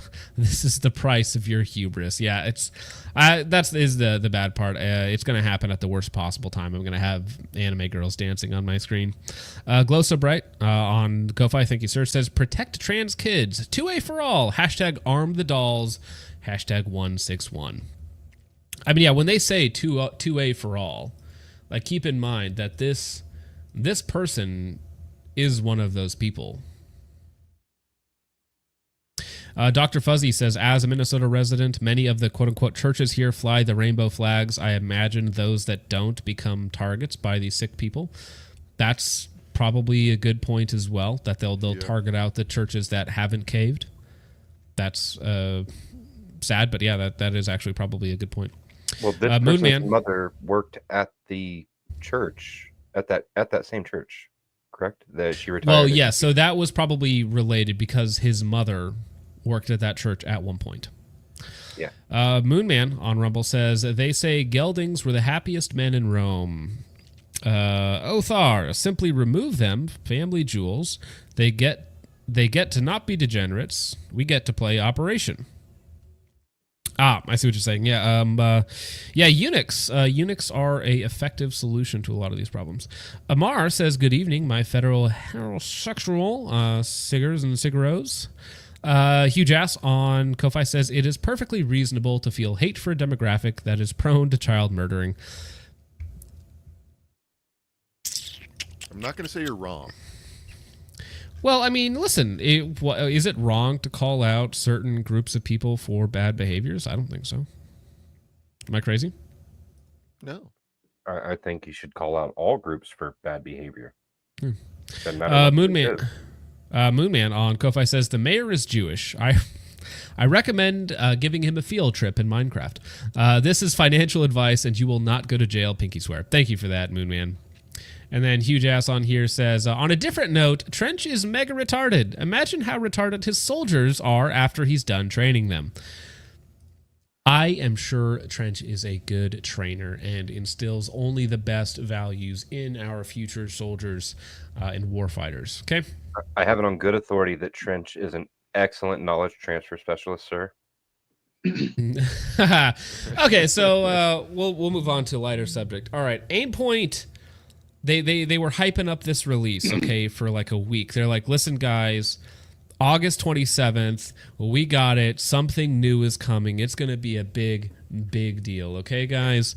And, well, it's a Gen 2, not even a Gen 2, of their Duty RDS, which is the worst optic that they have ever made. I want to say. Duty. Awesome. It'll probably be $1,400 too. Well, so that's the thing. What's funny is, what's funny is, let me show this tab. Okay, yeah. So they were trying to hype this up like 827.25. Stay curious. What do you think it's going to be? Everybody was hoping for either a T3 or like a holographic or something new and exciting from Aimpoint, but instead, it is just a Duty RDS, which is their cheap version. So it's like $450, $500. So it's like cheap, quote unquote. But it has like the worst glass, the worst features, all of the worst stuff you could imagine on it. And they decided, you know what, guys? We're going to make a Gen 2 of it. Oh, actually, dude, that's Megabase. Can I pull that up again? Where'd that go? Gosh dang it. That revolver? Yeah, dude, that looks sick. Oh, they edit too fast for me to get it. But anyways, they're like, you know what, guys? We're coming out with the worst red dot, Gen 2, and the only update of it is the fact that it now has a dot combo reticle. So it has a HoloSun 500 series reticle in it. And I think for the first time, it also has auto on, auto off. I think that's revolutionary for them. This is garbage. Well, it is quite literally garbage, but I want to get to the inside the reticle, please. YouTube, this is not. Okay, there we go. So that was a slideshow. That was a slideshow. YouTube, stop! Don't kill me in Minecraft. But no, so the Aimpoint Duty, it's like well known that it just looks terrible. Like to look through it. It's very green. It's very blue. It's $500, so it's not even that cheap. But of course, a T2 is $800. A Comp M5 is $900, right? So by comparison, it's cheap for an Aimpoint. So what they did with this is they gave it auto on, auto off, probably to save battery life with the extra emitter. Right. They give it the full 2 MOA dot, 65 MOA, donut of death, whatever you want to call it. But it's still, the glass just looks like garbage. In their own promotional material, which isn't even good footage, it's just this disgusting green-yellow hue that you're looking through. Lucas so Botkin would be proud. I don't know about you, but they have mine. It gives you Lucas Botkin vision, T-Rex arms vision. Yeah, T-Rex arms vision. That's funny, right? So as color grading, that's funny. However, looking through a red dot is, I don't want cinematic color grading when looking through a red dot. Shit, I didn't know I was in Mexico and Breaking Bad. Yeah, the Breaking Bad red dot, yeah. It's got a lot of, like, the body's huge. There's so much of that takes up your field of view. Like, it's bigger. It's all bezel. It's bigger than a T1, T2 style optic. So your Sig Romeo 5s, 4s, 4XTs, HoloSun 400, 500 series, or ARO now, whatever it might be. Mm-hmm. It's bigger than that. I'm sure it's very durable, but they upped the price, or they kept the price the same either way. They added literally one thing and didn't change anything else. And also the body is much taller. So you can see like how far down the body sticks. So this won't even work well with other mounts. So if you put this on like your absolute co-witness mount, it's going to bump it up. It's going to bump it up to like a 193. Thank you, Richard. Thank you, huge ass. Appreciate it, man. Yeah, so that bumps it up to a like 193, which I'm not sure if you want that with this. So, yeah, probably the most unexciting launch of Aimpoint's career. Just imagine a company that built itself off of ripping you off is now mogging all over your new products with HoloSun. I mean, like, looking at this, it just looks like, wow, look at we took all the features that HoloSun added to our red dots. And then we did it, but we made it worse and made it way more expensive. Yeah, I mean, honestly, the AROs, I mean, the only advantage that this has, theoretically, is that I'm sure it's a little bit more durable, hopefully. Yeah, right? and it's not made in China. They're still submersible to like 100 feet. They're not made in China. They're made in Sweden, right? So it's like, that's cool, right? Are they made by the Swedes, though? Well, Swedes in quotation marks. But I don't know if it's worth, triple the price, quintuple the price of an ARO. Agreed. Or I don't or have a Romeo ARO, 4. but yeah. Yeah, I'm just I'm not convinced. And people didn't like the Duty, so updating it was like, well, you made nobody happy here, because they'd much rather have a Comp M6 or a T3, like a true generational improvement, rather than just a slight update on a red dot that nobody liked to begin with. I wonder if this is like an attempt to maintain a hold on like the law enforcement market, like with the, because It's got to be. Yeah, because if I'm thinking about it correctly, like the Pro and some of, I'm not super well versed on Aimpoint's line, but like Aimpoint has a pretty strong hold on the U.S. law enforcement market, and it's like, you know, they're not really looking for direct to consumer. They're just looking to maintain that hold and not lose it to like EOTech and stuff. So they're like, look, guys, we made the red dot a little bit more modern, you know, and now the police department's like, oh, great, perfect. We can update our crappy Aimpoint red dots with slightly crappier Aimpoint red dots. Yeah, I mean, for contract pricing, it's probably pretty good. I'd imagine, you know, much cheaper than what we're getting it for retail, but it's so uninspired. And I mean, it adds a couple extra features like the auto on, auto off, which some people will like. It adds the EOTech donut of death, which maybe they're like, oh, if you want to switch from your EOTechs, this is about the same price as an EOTech. Might even be a little bit cheaper than an EOTech, right? So it's very uninspired. Ben, how's your night going? It's going good. How about you guys? Good. I'm no camera tonight because I would instantly get you demonetized and taken off the YouTubes if I turn my camera on. You're all right, man. So what are you thinking about this Aimpoint duty? Has your department ever tried these guys out? I have experience with the Pro, the god awful Pro optic. Thing's just a hunk of piece of shit. And it's interesting you say that. Oh, good. Like this, you beat me to it when Focus let me in. This is for LE agencies whose admin is making decisions and doesn't give a shit what their officers think. They're like, oh, cool, sweet, an optic. Aimpoint, they're reputable. Let's buy this. Yeah, I feel like it's going to fool people just because it has an Aimpoint label on it. They're like, oh, this must be fantastic. Yeah, and it's interesting because I was looking at early on, like a month or so ago, looking at picking up a used Aimpoint for my AR9, and so I was asking some of the law enforcement guys in my unit, hey, you know, have you guys used the Aimpoint? Have you used the PRO? You know, what do you think of it? And multiple of them were like, yeah, I've used the Aimpoint for 10 years, but my department just moved back to EOTech. And I got that from multiple guys, actually. Now, I mean, it might be a localized thing, but just the fact that I heard that in a very small sample size of local police departments and SWAT teams where they were letting go of their Aimpoints for EOTechs now. Yeah, I think it was just, I don't know. I think it's just one of those things where it's like they're going to market it so heavily to LE agencies, and it's going to be people at like state agencies who don't get a decision as to what they put on their rifles, and it's like, here you go, this is what you're using, deal with it, be happy, right, or get nothing. You're gonna use it and you're gonna like it. You understand it?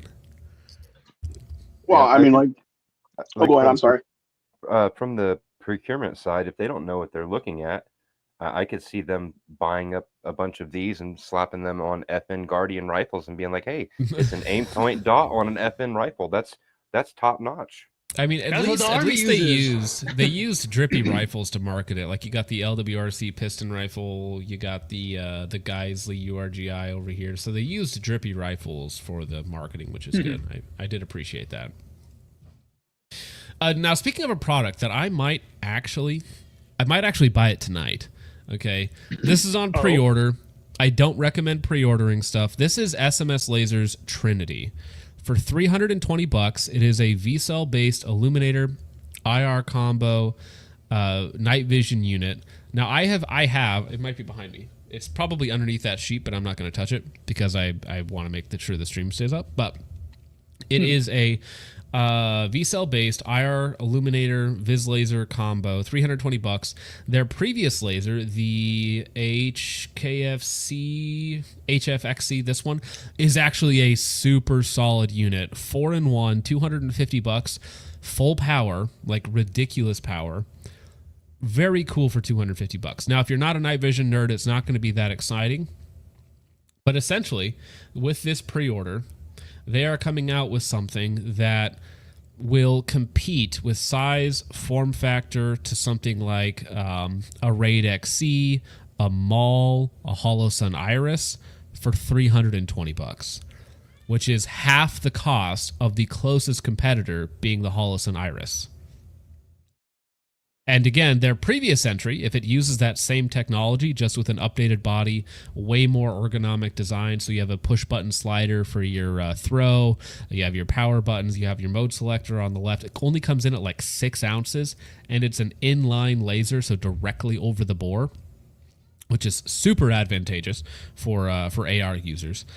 For $320, if this thing is legit, like I don't see a purpose of buying anything more expensive. So what you're saying is we're paying for the name when it says B.E. Myers on the side of it? Well, B.E. Myers is made in the USA, right? So that is going to double, triple your price right there. But what does the Raid XC go for? Like 6, 5? It's something stupid. Malls are still, I have a Maul in my closet, I think. Malls are what, 3.5, 4? Something like that.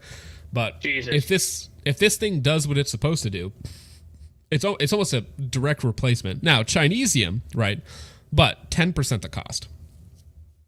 So this is something I might buy tonight and get it on pre-order. Do you know when the pre-order, like when they're supposed to start shipping out?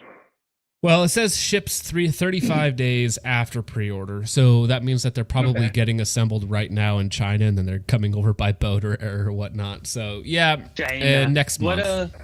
What battery does it Christmas use? Present. Side-mounted, which is kind of the way you want it, CR123A. Okay, nice. Their previous model, which I don't have on my desk, their previous model was kind of like a 4-in-1, kind of like this thing here. This is a unit that some Chinese company sent out for me to play around with and do like testing for them. This unit is garbage, but the SMS laser stuff has actually been pretty good. Their last 2 units. So now for everybody, I don't know how interesting this is going to be for all of you guys in chat, but if you're into night vision stuff and it's already a very, very expensive habit. As Andrew says, who I have his Maul in my closet, says I paid $3,200 for my Raid, which is a good price, and $2,600 for my Maul. So yeah, if you're into night vision stuff, it is already crazy expensive. So if you can get pretty good performance for like $300 on an IR unit, like you are very happy. Very, very happy. And you said you like their the 4-in-1 they had, or the their light 4-in-1 laser combo? Their 4-in-1 for the money is the best IR unit on the market. Now, I had issues with mine, and I basically told them what they needed to do to update it, and then they updated it.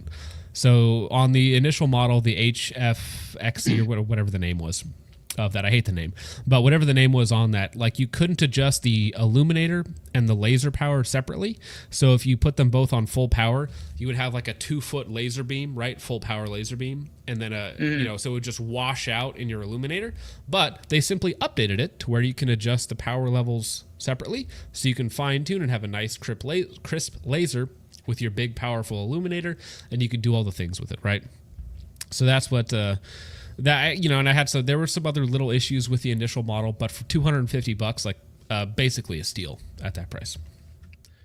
Current price for the Raid XE is $2,900 to $3,200. So yeah, that's very, very significant. Yeah. Now, to be clear, I don't recommend anything else. All the other stuff is old garbage. That is kind of like their old stuff. The HFXC is good, and hopefully the Trinity is good. Hopefully. So I'm going to buy one of these just to test it out. And then I have the HFXC, and it's good. The HFXC is so good that I've considered buying like 3 of them just to have on every gun. Because the white light, they also have a full white light. The white light is like Streamlight HLX Pro level. So it's good enough to basically replace everything. Uses standard switches. Good. I was just going to say, does it pass? Because I'm looking at it, and can you mount this to the top and still have a front iron sight, or does the sight would the iron sight get in the way? No. So the way that this one offhangs, the body offhangs to the left, so that the IR laser and vis laser are straight down the middle. So if you did want to do a front, if you wanted to do a front sight post, you still can. It would just have to be behind the IR unit. Gotcha. Okay. Right. So I mean, Interesting. or yeah. So it would be awkward, or have a flip up one. If you flipped it down in front, like facing backwards, basically, and then flipped it up where you want it, you could do it that way. Wouldn't work with a fixed sight though. Gotcha. Okay. Cool. Oh, Brass, do you have one of the Trinities? Because this thing is appealing. Early access. Early access brass. Well, so Spill the beans. Spill the beans. Well, so what I want to know is one of the other guys, Bargain Bin Tactician. He does all the video work and photography for SMS Laser. So he usually gets all this stuff in ahead of time. In fact, these are probably his pictures, if I had to guess. If there are a few stateside, I actually do want to know if they're legit. Because I'm probably going to buy one tonight for $320. It's a steal if it does what it's supposed to do. Oh yeah, the HFXC. Yeah. You just make a YouTube video about it. Exactly. And then you pawn it off on some unsuspecting Subscribestar member.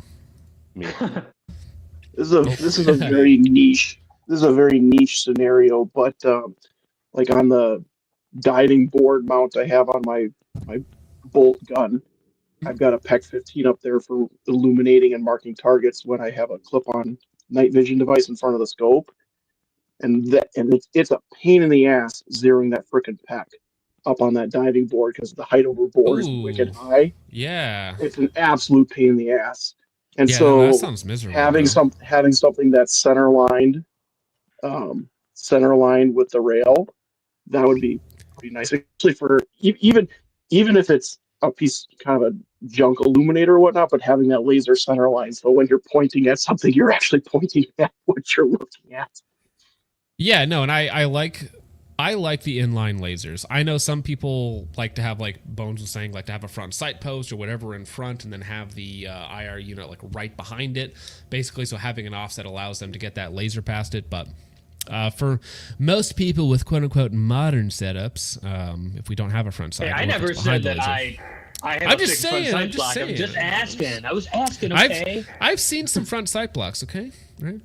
That guy Kyle says Focus Ship, you should do some nod content. I mean, I've done some nod content. Okay, so I am very close. I'm very close to securing my next IR or not IR unit. My next unit. I have one of Andrew's units in the closet, but my next actual like PVS 14 unit, it's going to be a Tanto, 50-degree field of view with the Actin black lenses. It's going to be an Elbit tube or whatever it is. So it's coming. Okay, it'll be like next month. Next month I'll have that, which will line up perfectly for the new IR laser unit, and also the the days are getting shorter. So go ahead. When you're saying Tanto, are you talking like a dual PVS 14 setup or like no, the Tanto single? Itself? The Tanto itself. So it's a Tanto housing with the 50-degree Actin black or Actin blue. I forget what the name of it. Actin black lenses on it. So you get a 50-degree field of view, and then the Elbit thingamajig. They get 2 Christmases. That's funny. But that'll be next month. So that'll line up really nicely with that pre-order. What doesn't line up super nicely, how's that for transition, is talking about the P320 once again for just a minute. So Trench is in the chat. Global Strike Command completes. Yeah, they actually had Trench do all the testing to verify whether or not their P320s were good to be put back in service or not. That was very rigorous. That came to me in a dream. That wasn't confirmed. Okay, just I'm pretty sure that's what happened. So Air Force Global Strike Command completes M18 handgun inspection, returns to service. So which is, as we'd expect. So they inspected 7970, almost 8,000 M18 handguns, following the pause after the airman shooting in July 21st, 2025, which we still don't have all the information on because military trials can take their time and they don't have to be forthcoming with information, which is their prerogative. But there's one part in here. Where is it? There's only one part in here that's of interest to me. Where is it? Come on. Am I blind? Oh, here it is. Okay. The inspection process identified discrepancies, which is always an interesting word, with 191 weapons across the command's M18 inventory. So 191 out of 8,000 roughly. Let's say 8,000, or actually let's do 1 in 41. Oof. Ouch. Ouch. Okay. Not All right. great Fair enough. statistics there. 1 in every So- 41 were sent back for issues. Well, so all 8,000 were inspected. 1 out of every 41 across the command's M18 inventory. The identified discrepancies. The primary discrepancy was related to components wear. The most frequent issues centered on problems with the safety lever, which is, again, the last line of defense before that striker goes home. The striker assembly and sear, also insanely important. Weapons exhibiting these discrepancies were immediately tagged and are undergoing necessary repairs. The intent of this command-wide inspection was twofold. First, to confirm that all weapons in service are in proper working order, and second, to analyze the data regarding any reported discrepancies and usage rates. So, 1 out of every 40 pistols, roughly, had sear or part wear, safety lever, striker assembly wear, abnormal to, because I believe these were only issued like 3 years ago. So these are fairly new handguns. So now that is some time for wear and tear, as you would expect for some handguns to have issues, right? But for 1 out of every 40 to be having issues that they needed additional safety measures or replacement parts or anything else like that is a little concerning. So, a review of weapon discharges in Air Force Global Strike Command showed that none were attributed to weapon malfunction. When we see a potential issues, we have a responsibility to our airmen and the American public to evaluate and find any discrepancies and act on them, Busseret said. As part of its commitment to safety, Air Force Global Strike Command is implementing enhanced inspection procedures for the M18 pistol. The command bases will include additional inspection criteria for the areas where potential issues were found during the M18 pause. So, moving forward, they're just updating their maintenance cycles and exactly what they're doing during their maintenance checks, right? By incorporating these added measures, we assess that any issues found with the safety lever, striker assembly, and sear will be identified during semi-annual and annual inspections. So every, 6 months? They're getting these done. Said Lieutenant Colonel George Hearn, Air Force Global Strike Command Chief of Security Forces, as we execute... poor phrasing. As we execute M18 inspections in the future, we will be taking a particular interest in these components to ensure these methods address the issues we found and make adjustments as needed. Air Force Global Strike Command Security Forces defenders are resuming arming with the M18s because for 2 months they only had M4s. That was the only thing that they were being issued, basically, that have successfully passed the inspection, so all but those 200 that didn't pass, deeming them safe and reliable for use. Further, Security Forces squadron commanders, senior enlisted leaders, and combat arms training and maintenance personnel are taking the time to meet with airmen following this inspection. These leaders are discussing inspection findings, explaining the enhanced inspection procedures, reinforcing muzzle discipline, which is...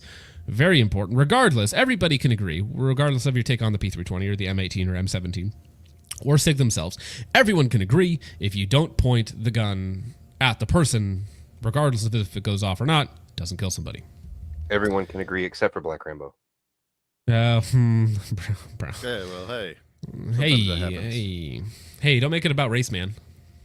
Reviewing reporting procedures for weapons of concern and providing airmen the opportunity to ask questions and raise concerns. The M18 is specifically designed and rigorously tested to meet stringent environmental, endurance, and drop tests unique to the military. Now, I do find it funny that they mentioned drop tests at the end of that article, considering that SIG came out with the P320 in 2013. They didn't update the drop safety features until 2017. However, they bought the patent from Gray Guns in 2014. So they bought the updated dual sear catch, the updated safety measures. They bought all of that from Gray Guns in 2014. However, they did not implement any of the changes until 2017.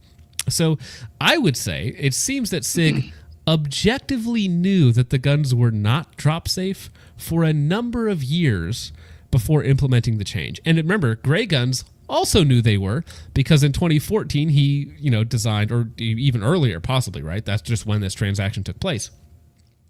Gray Guns almost assuredly knew, looking at the design, something's wrong here. It's not actually drop safe. In my own testing, because after people figured out how easy it was to get it to go off, like people just recreated it, going off pretty easily.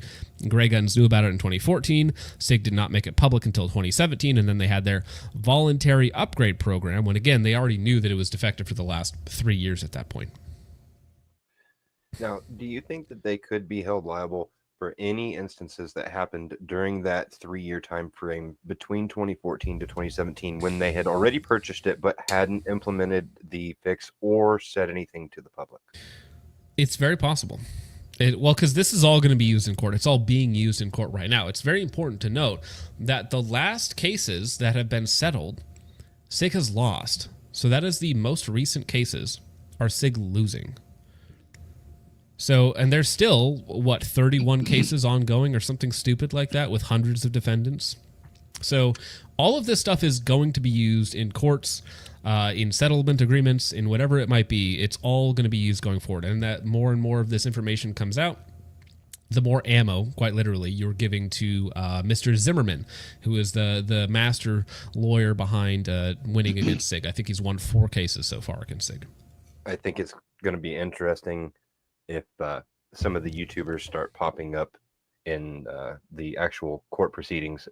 I'll give you Exhibit A, Your Honor. What's up, my Siggers? I saw a video. It's gonna be Apparently Protraband. They already have. Yeah, Protraband has been mentioned. Yes. Protraband and 320s in a P320s in a trench coat. I had a stroke there for a second. Yeah, I figured that would be. Can you smell toast, Richard? Always. Oh. Bro, people say smelling toast is a bad thing. That sounds wonderful. I love waking up to the smell of toast in the morning. What's your guys' problem? It's like, oh, my wife is making me breakfast, but then I remember that I'm alone and sad. And it's 3 o'clock in the morning. and it's 3 o'clock in the morning. And I don't know where I am, which is always a weird one. All right, let's see here. Jeremy Stebbins for 5 says nothing, just drops it on the table and walks away like a boss. Thank you, Jeremy. Ridiculous for 2 says AR user targets Brandon Herrera. Yeah, I think we made this point earlier, but if he could afford or hold an AK, he probably would have chosen an AK. Or an SKS. Or an SKS, yeah. Even Are better. SKSs expensive now? Yes. Yeah, they're great. Yes, they are. I actually have a funny story about an SKS at a local gun shop. It was some sort of Russian SKS. I'm not an expert on it. It had a bayonet on it, but the guy wanted $1,700 for it. So, why? Oh, yeah. They'll go for like $500-600, not 17. Damn, Jesus. 17. Some people are crazy. I have know seen what a I couple got. of them in immaculate condition with bayonets and everything for like $850. Right? Yeah, like there's some listings for $9.99 on Gunbroker, but like, dude, anything above that's insanity, poop madness. I would argue that anything above $600 is insanity. Yeah, I walked in the I mean, gun it's shop, not- saw that, and Bro. immediately turned around. SKSs, didn't they used to be in like a Sears catalog or a Big 5 catalog for like $199 or something stupid like that? Yes, I actually have. I have one of the catalogs that has SKSs and Mosins. The Mosins are $79. They had Egyptian Mahdi's for $169.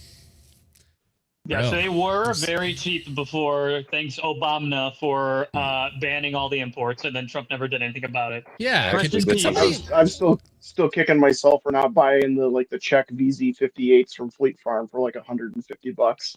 Yeah, fuck. Well, you know what's funny though is if you guys actually drop big money on some of these imports that are now no longer around, and then some president like 10 years from now says, "Oh, we're just going to end those import bans," and then they instantly crash in value. So your $1,700 SKS goes down to $69.99.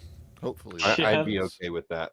Yeah, as it should be. Please, I'd take please. That's why some of the staunchest staunchest like collectors, FRT super safety guys are like the machine gun guys are anti-FRT. Yeah, well, because it devalues their product. Yeah. Speaking of product, Huge Ass over on Ko-Fi says Aimpoint Duty 2 overpriced Garbaggio. Thank you, Huge Ass. Appreciate it, man. Kowloon Republic for 5 says, according to Google, most med schools take quote-unquote updated oaths that align with modern medical ethics, not the do no harm Hippocratic oath. Of course. I like how ethics have changed. That's pretty cool. I like it when my doctor can do harm sometimes. We do a Ethics have little bit definitely of harm. changed. Yeah. You 9 can have out of some 10 harm as a doctors treat. no longer recommend camels. Oh. Camel's the animal or the cigarette? The cigarette. Mark for 2 says, recommendation for a lefty outside the waistband holster for a Glock 17. First off, learn to shoot right-handed. Second off, problem solved. Yeah. No, I mean, what guys? What outside the waistband holsters do you guys use? I imagine this is for carry. Any. Just Safariland. I was looking Safariland. at Yep. Well, but is he talking about concealed outside the waistband, right? So like there is no 3 such o'clock, thing. 4 o'clock. Well, under a coat, sir, everything is concealed. Okay. Yeah. www.ebay.com. I don't normally, there's a company recently, I'm going to get their holster. Maybe I'll do a review of it, but Falcon Holsters, I think they've been the most thorough custom holster maker that I've seen, because I have got a TLR7 sub, which they don't even make anymore, on what is essentially a Glock 19. And nobody makes holsters for that combo, even though it's really satisfying because the flashlight doesn't go past the muzzle. Right. But I had to dig super deep, and I found Falcon Holsters, which have been around forever. They make a lot of boomery leather holsters, but they also do custom Kydex holsters. And I've got one. I'll get in like a month or so that they custom made for me to fit that Glock 19 TLR7 sub combo. And hopefully they're good. They seem to be pretty thorough. They asked me questions about it, and I emailed them pictures. So. I mean, if you don't mind shelling out like $150, QVO, quick violent over, his holsters, Roger over there, you got a lead time like 3-4 weeks. I think they're not fast and they're kind of expensive, but he makes just about everything under the sun. So nice. Could be a possibility. I was going to say, I will personally never have another concealed carry that doesn't have a flashlight extending past the barrel, just because I've recently, my best friend, his sister's boyfriend, got held up at gunpoint and was forced to drive around to ATMs while a guy was in their car. And he couldn't get to his gun. And when he saw an opportunity, he reached in his bag, grabbed his gun, put the Glock up to the dude's head, but pushed too hard and it went click. Yeah. Because the barrel got pushed back ever so slightly. Dog, that's then terrifying. He got the brawl, but, it worked out. He ended up shooting the guy. It's there you go. He made it out. He made it out. But he shot the guy, and then also he shot through the guy into his friend's leg. So not a great situation. Oh, bro, that's wild. Imagine muzzling somebody's head and getting it click no bang, or just no click because it comes out of battery. Well, yeah, or nothing. Pretty right? thin for the round to go through him and into his buddy's leg. Guessing he was training to be a basketball player or something. I don't know. I haven't asked the guy specifically because he's been having a rough time. Yeah, dude, that's not fun. Fresh Pinochet, he would give those gentlemen a great helicopter ride. Says, sup, dudes. Thanks for the many streams. Thank you for that, Pinochet. Appreciate you, man. Todd and Dogs for 5 says, imagine SHTF and these people pose as civ defense and then abduct children. Christ said to have discernment, so why are we enabling trannies? Also, and so I mean, there are many passages that you need to take holistically. So it's not just a simple kindness message. There are also passages where you need to be wise as serpents, right? It's about having cunning. It's not just about this simple sheep-like nature where you're generically nice to everybody. There are many proverbs and psalms that go over justice, but not only that, but talking about if you are unwise, you will have like foreigners eating or drinking from your wells and eating at your tables and stuff like that. So you do have to take a holistic interpretation of the Bible, not just quote mining one verse. It's like, see, I win, I quoted one verse at you and now it's over, bro. Hey, look, this it one says verse love said, thy "Be neighbor." nice. What do you mean? Well, it doesn't say import Somalians to then kill your neighbor and take his house. Doesn't say that, though. Andre for $2 says, can somebody invite Bobby Dynamite? We could. Excuse me. Wow. Ridiculous for The two. best response to that. That's it. Stream's over. Yeah, You we're can't done. top That's how I'm ending that. Aimpoint copy Harrison reticle. How's the turntables? Yeah, that's after everybody copies Aimpoint, and then Aimpoint's like, you know what, guys, we're done innovating. We're just going to copy you now. So now it's the Ouroboros of Aimpoint eating Hollow Sun eating Aimpoint. Thank you, Ridiculous. Boy Anderson for 2 says Aimpoint Pro is peak aesthetic. Ben? Yeah, I mean, I like the aesthetics of the Pro, of the Comp M4. I think they just look good, especially on an FSB really build. Good. I think they look cool, okay? Because that's like peak Modern Warfare 1, 2, and 3 vibes right there, okay? However, I also don't... Well, I like the Comp M4. I like the Comp M4. It's a heavy pig, but I like the Comp M4. But, yeah, the Pro, I don't know. It's not my thing. Ada Vachon for 2 says, yeah, talking about the Raid XC, $3,200 for the Raid and $2,600 for the Mall, which, yeah, I think he has access to dealer pricing, though, so that's cheating. That's cheating, Andrew. Tom Docs for 2 says, it's called Boar-centric, you lowbrow singers. Thank you, Don Dogs. Moko's Strongest Soldier says, I had a dream. Galmar, let me full screen for this. Okay. Had a dream. Galmar Stonefist, Skyrim, and I mugged a person before sieging a walled city with a dragon whose breath turns people into monsters. I saved Centuresii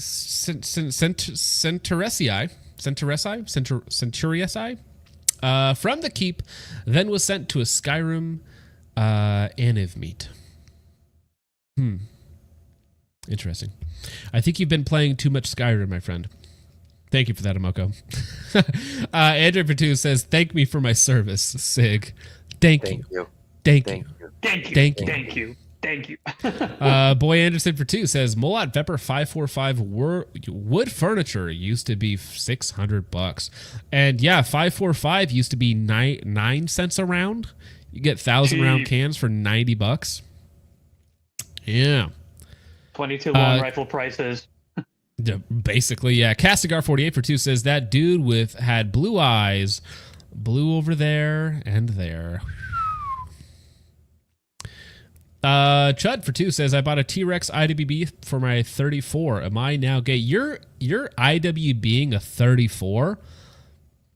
I don't know if that's gay or baller, dude. I was carrying my size, the 34. Is that 17? The 34. Size? No, it's longer than the 17. It's 17 out. Oh my goodness! It's 5 1/4. I want to say. So yeah, I was carrying my 17. This is about the length of a 34 right here. Yeah. Well, so I was carrying my 17 in appendix in dress pants, and so every time I like sat down, the gun and the TLR1 would like poke through like I was pitching a tent in my pants the whole time, and I'm like, oh, this is awkward. I need something smaller, guys. This isn't appropriate. I swear I'm not happy to see you. But yeah, this 34, man, I don't know about that. I mean, flexy. Good for you. But yeah. Vachon for 5 says, I have a Pro on my SBC 9. Until you are done with my Comp M5 and Mall, also not a B, Myers, or Wilcox dealer, Holosan, Horoshan, and Steiner, and I hate D-balls. I thought about getting a D-ball D2, but then I realized that they were quite literally a pound on the end of your rifle, not including anything else that you have out there. They're good, but they're a pound, and they're like $1,600. So... yeah, the laser market has changed drastically over the last few years for the better. You just counterweight it with the Army's new battery pack they want to put in the butt stock, right? Right, yeah. I got the stubby in the back and the Maul on what is it? The D2, the D ball up front and the stub in the back. Balance. Hey, Coyote 6 is here. Nobody asked. I'm just kidding, bro. Well, speaking of something nobody asked for, how's that for another transition? Ammo prices are going up again. Tragic. So this is according to Kinetic Group announces ammo price hike across all brands starting in October. Dear valued customer, thank you for your continued support of our brands and your commitment to American manufacturing and jobs. We greatly appreciate your business and partnership due to ongoing increases in the cost of key raw materials. Now, this might in part be due to some importation and tariffs, because a lot of the materials do come from overseas, because a lot of it is highly toxic to manufacture, which makes it more difficult to manufacture in the USA, which means that you have to import it from third world countries and from places like China.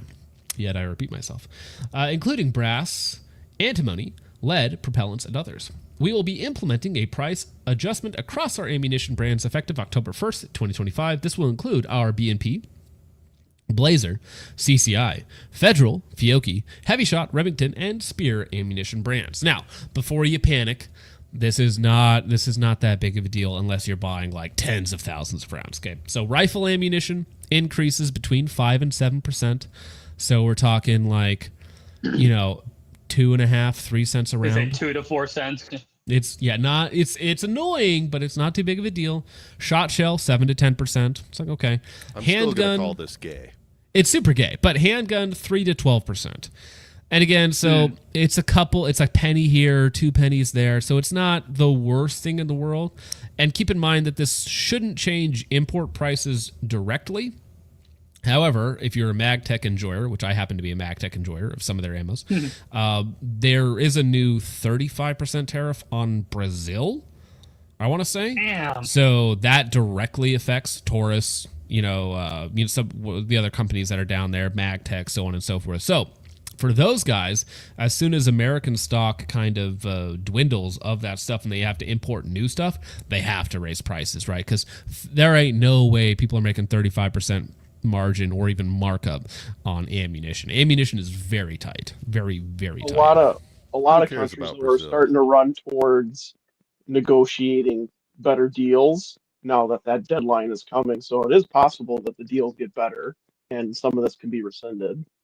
Well, I totally agree with that. Yeah. So I mean, we've seen Trump change on a daily basis what the tariffs are, how long they have. We've seen him do 90 days. He got 90 days, and then the 90 days is up. It's like another 90 days, and then it goes from 50% to 0%. It's like, oh, we had a great talk, tariff removed. It's like all of that sort of stuff is in flux all of the time. But in general, the good news is that ammunition has been getting cheaper. Like I've seen 5.56 as low as 37 cents a round, which we're only like 10 cents off 2019 prices. So we're not horrifying. And 9mm hovering, the lowest is about 20 to 22 cents a round, somewhere in there. I'm buying bulk like match ammo at like 29, 28 cents a round, something like that. But I've seen the Federal Champion on sale for like 20 cents a round, 22 cents a round, somewhere in that range. And if you're buying like pallets, you can get 18, 19 cents a round. But that's just, most people aren't buying 20, 30,000 rounds at a time. I've seen Blazer and CCI both this past weekend at 2 different places for $11.99 a box, and they had a $1 off coupon. So, there you go. Heck yeah, nice. Yeah. So store like my local Shields has Federal the Champion, which is just 115 generic, but that is always sitting right about 23, 24 cents a round, somewhere in that range. And the 5.56 is about 45 cents a round, but that's at a big box store. So which isn't terrible pricing, right? I mean, I'm not great, but not terrible. And if you factor in inflation, it's actually lower than what it was in like 2019. Because if you factor in like 35% inflation over the last 6 years, then prices are pretty equivalent. It's funny that they're going to raise prices in October, only to then lower them again in November and call it a Black Friday sale. Well, yeah. Let's go. I mean, they're going to pull a tactic on our. It's honestly the price increases from the manufacturer are low enough that you might not even notice a difference on store shelves.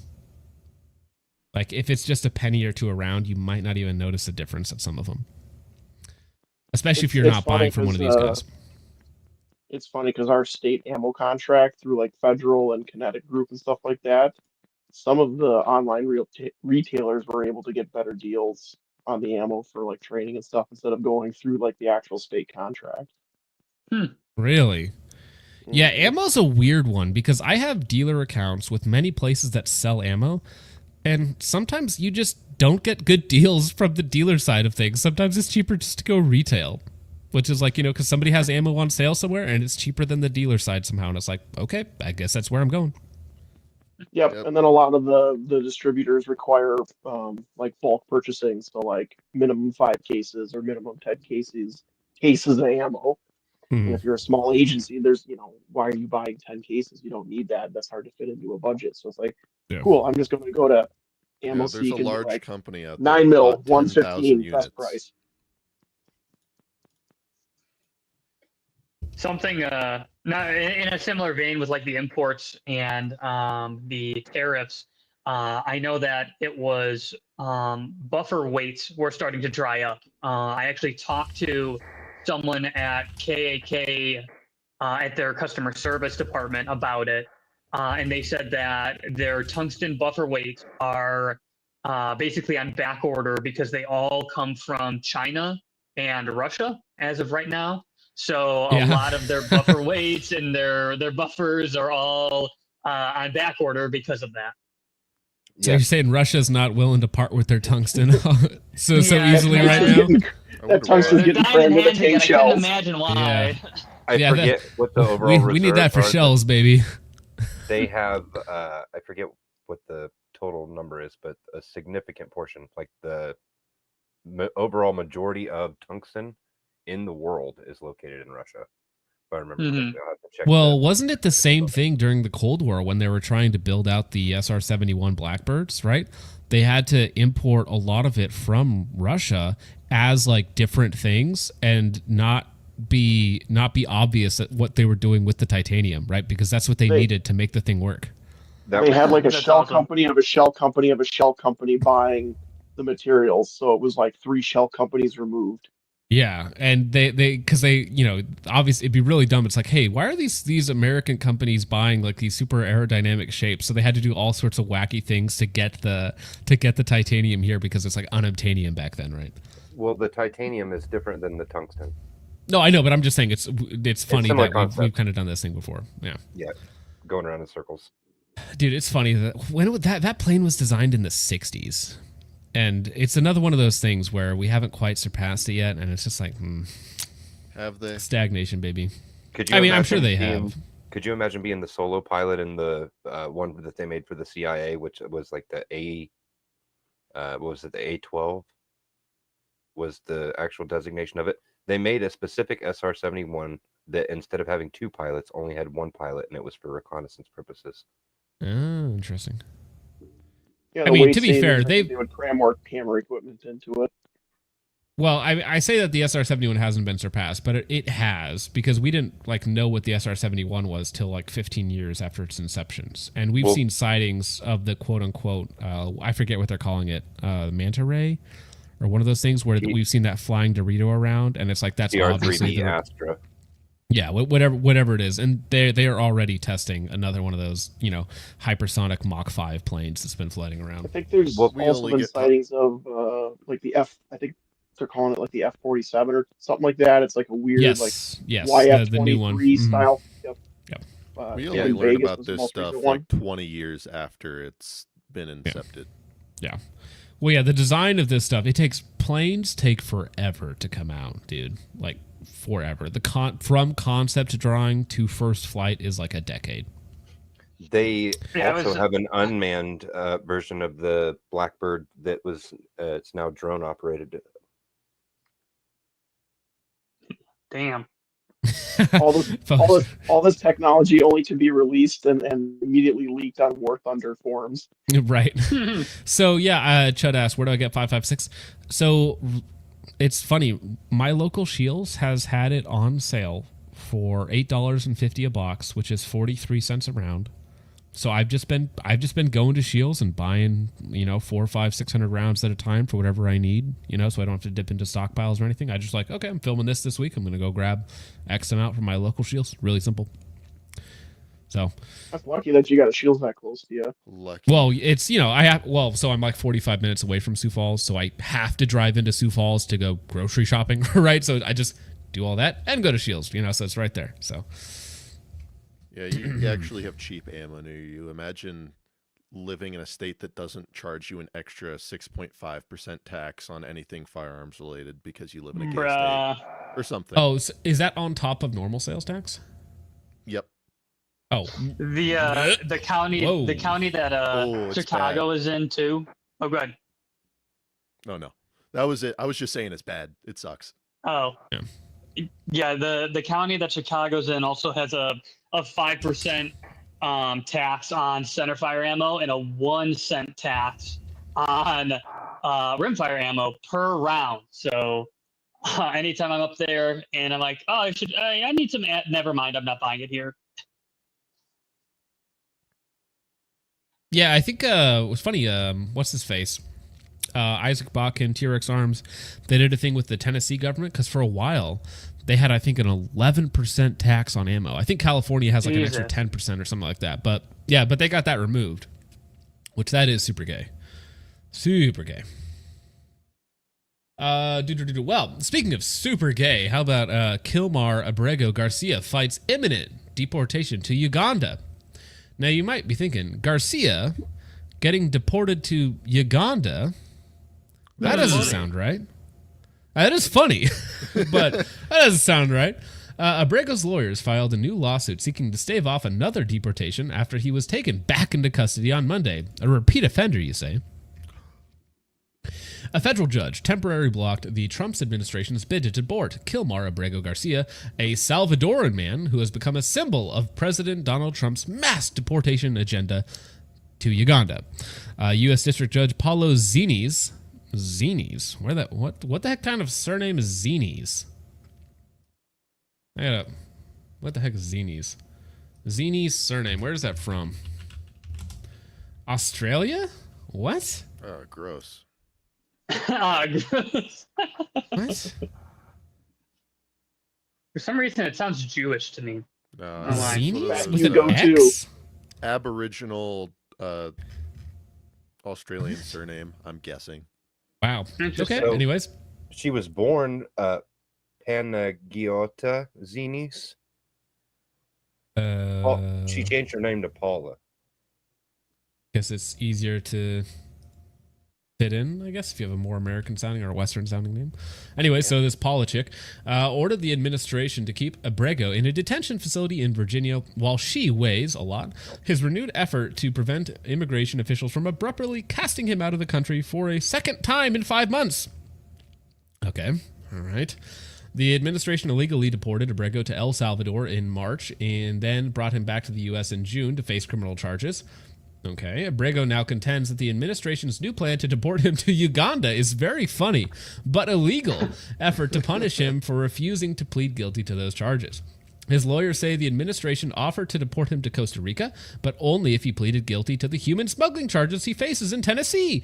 Wow, so this judge is protecting a human smuggler from facing deportation? Like, listen, if he's helping smuggle people illegally across the border and you are a judge of the law, maybe we should deport him. And honestly, like this is my personal take here, okay? I think it's funny if you kind of just pick a Southern Hemisphere country and just deport them randomly. Like just randomize that somewhere in the Southern Hemisphere. There you go, buddy. Good luck getting back here. How about we just send him to Australia? The judge just spins one of those big, like, random wheels that goes. No. The game is you have to put on a Whatever blindfold. They hand you a dart and you throw it yeah. on a world map. Dude, Maybe you'll televise get it. America. Televise it. This is a reality TV show. And then we follow around like some El Salvadorian grandma who gets deported to Malway or something like that. Call And it this Wheel is of a reality Fortune TV show. Okay, so Costa Rica, yeah. So Costa Rica has agreed to accept him and give him refugee status, and Abrego has consented to being sent there. His first deportation was deemed illegal because it violated a 2019 order from an immigration judge that barred him from being sent to El Salvador over concerns that he could be targeted for persecution by a local gang that had extorted his family. Wow. Sir, I can't go back to the country where I'm from because there are gangs there. So The I wish local to gang that extorted his family is his own gang. that too, right? After initially resisting court orders to facilitate his return to the U.S., the administration brought him back in June and charged him. They're like, oh, we're going to bring you back and charge you, I guess. And charged him in a human... It's funny. They would rather be in jail in America than in their home country. Than a free man in another country. Really last tells you week, something. what the heck? Last week he was released from jail in Tennessee and allowed to return to Maryland. What is he doing in Maryland to rejoin his family? What? So he was originally How much? from Okay, I gotta Maryland. know. How much federal assistance is this man and his family on? So Any that's the amount is thing. too much. This was the guy that they ran with the story. Maryland man to be deported, right? Maryland man. Yeah. Yeah. Okay. If Maryland you man. just do a generic search for Maryland man deported, and this is him. It's awful. Last week he was from jail. Early Monday morning, surrounded by a crowd of supporters and accompanied by his wife, Abrego showed up at the Immigration and Customs Enforcement office in Baltimore for a scheduled check-in. ICE officers detained Abrego on the spot. His attorney, Simon Sandoval Moschenberg, funny last name, said at a press conference outside the building where his client was arrested. The Department of Homeland Security said he would be processed for removal to Uganda. Very funny. In a last-ditch legal maneuver on Monday morning, Abrego asked Zines to block his quick deportation. So listen, his lawyer Moschenberg and the judge Zines are trying to help this Costa Rican gang member charged with human trafficking escape justice. Did I get that right? El Salvadoran. I'm sorry. Okay. He receives another full immigration trial and chance to contest the circumstances of his removal from the country. That's what we are going to be asking the district court to ensure that he is not put on any flight to any country whatsoever, whether it's Uganda, South Sudan, what have you, Sandoval Moschenberg said, as several Abrego backers punctuated the press conference with cries of "Free Kilmar." Free Kilmar? Freak Ilmar Ohan? Is that her name? Homeland Security spokesperson called Abrego's latest legal action a desperate Hail Mary attempt. At a hearing Monday afternoon, Zini said she had several concerns about the rapid-fire deportation proceedings, noting that Abrego might be entitled to go to his designated country of choice, Costa Rica, rather than Uganda. Listen, I'm all for it, dude. Just get him out. First flight out. Don't care where he wants to go. Rather than Uganda. Just remember, your hard-earned tax dollars are going to pay for the attorneys fighting to get this guy out of the country. Well, and the plane ticket out. But right if we can remove him and his family, there are short-term costs, yes, but then we never have to pay for any of their welfare ever again. So long-term, I think it's for the better. We just need to bring them to abandoned oil tankers and just drop them off. She also said that if the Justice Department used his deportation as a cudgel to coerce a guilty plea, it would be in violation of his constitutional rights. Newsflash, he's not American, my friend. You can't condition the relinquishment of constitutional rights in that regard, Zini said. Again, when you have people interpret the law, these judges, everything gets a bit fuzzy, right, based on their own personal interpretation. Justice Department Attorney Drew Ensign said Abrego's deportation was not, quote-unquote, imminent, and that the government would abide by court orders not to deport him while legal proceedings are underway. Again, paid for, as Ben pointed out, by the American taxpayer. Abrego, who entered the U.S. illegally over a decade ago, has lived in Maryland with his wife and children, who are U.S. citizens. To his supporters, his saga represents the most extreme excesses and abuses of Trump's mass deportation policy. After erroneously deporting Abrego to El Salvador in March, the administration mobilized to defend the mistake and embarked on a campaign to portray Abrego, who has no criminal convictions. That's not relevant because he is affiliated with MS-13 gangs and is in the country illegally, which by definition makes him a criminal. As a terrorist, criminal mastermind, and violent gang leader. They are all criminals. Their very first action in the country was coming into the country illegally. Correct, yes. But there is no conviction. That's they're playing with the words. Well, I agree with them that is a true statement. Who has no criminal convictions? But that's like saying, pedophile rapist in the middle of a jury trial, who's on video evidence is like has no criminal convictions heading into this trial. It's like that's not really relevant. Concluded Abrego had been deprived. It's all wordplay. Yeah. And had concluded Abrego had been deprived of his constitutional right to due process. Not American. Abrego was abruptly arrested and sent to El Salvador in mid-March on one of the 3 planes that also carried more than 100 people subject to Trump's invocation of the Aliens Enemies Act, which we should be using that more frequently. Upon his arrival in El Salvador, Abrego was held for several weeks in the notorious anti-terrorism prison known as CSOT.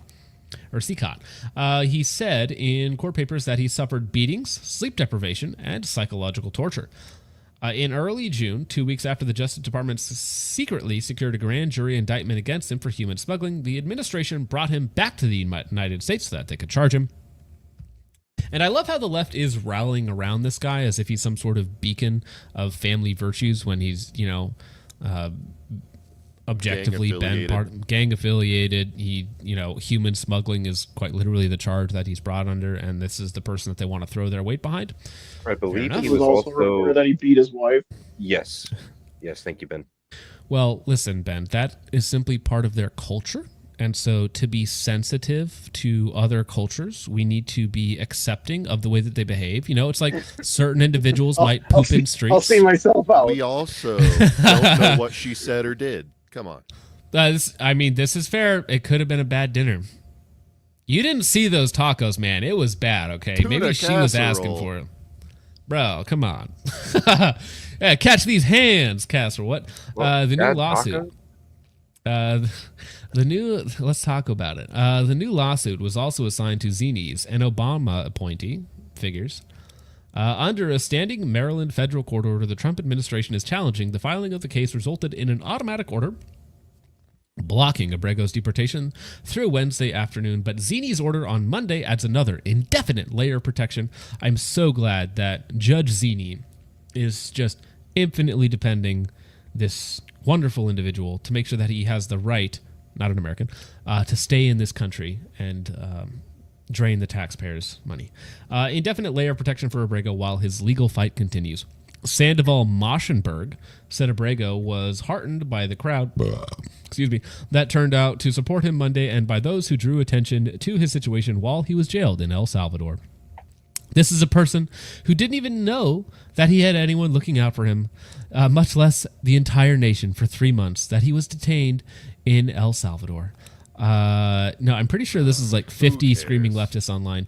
The attorney said, this is a person who, feared that the world had forgotten about him. No, I think he feared justice.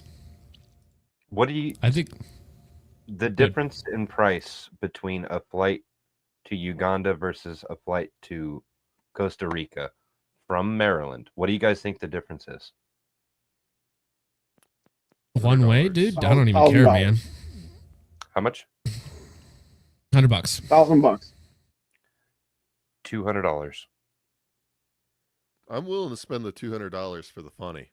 I that's what I'm thinking. If he wants to go, can we make it? Can we make it even funnier? Can we send him to? Dude, I want to send him to Gaza just for fun. Crowd fund.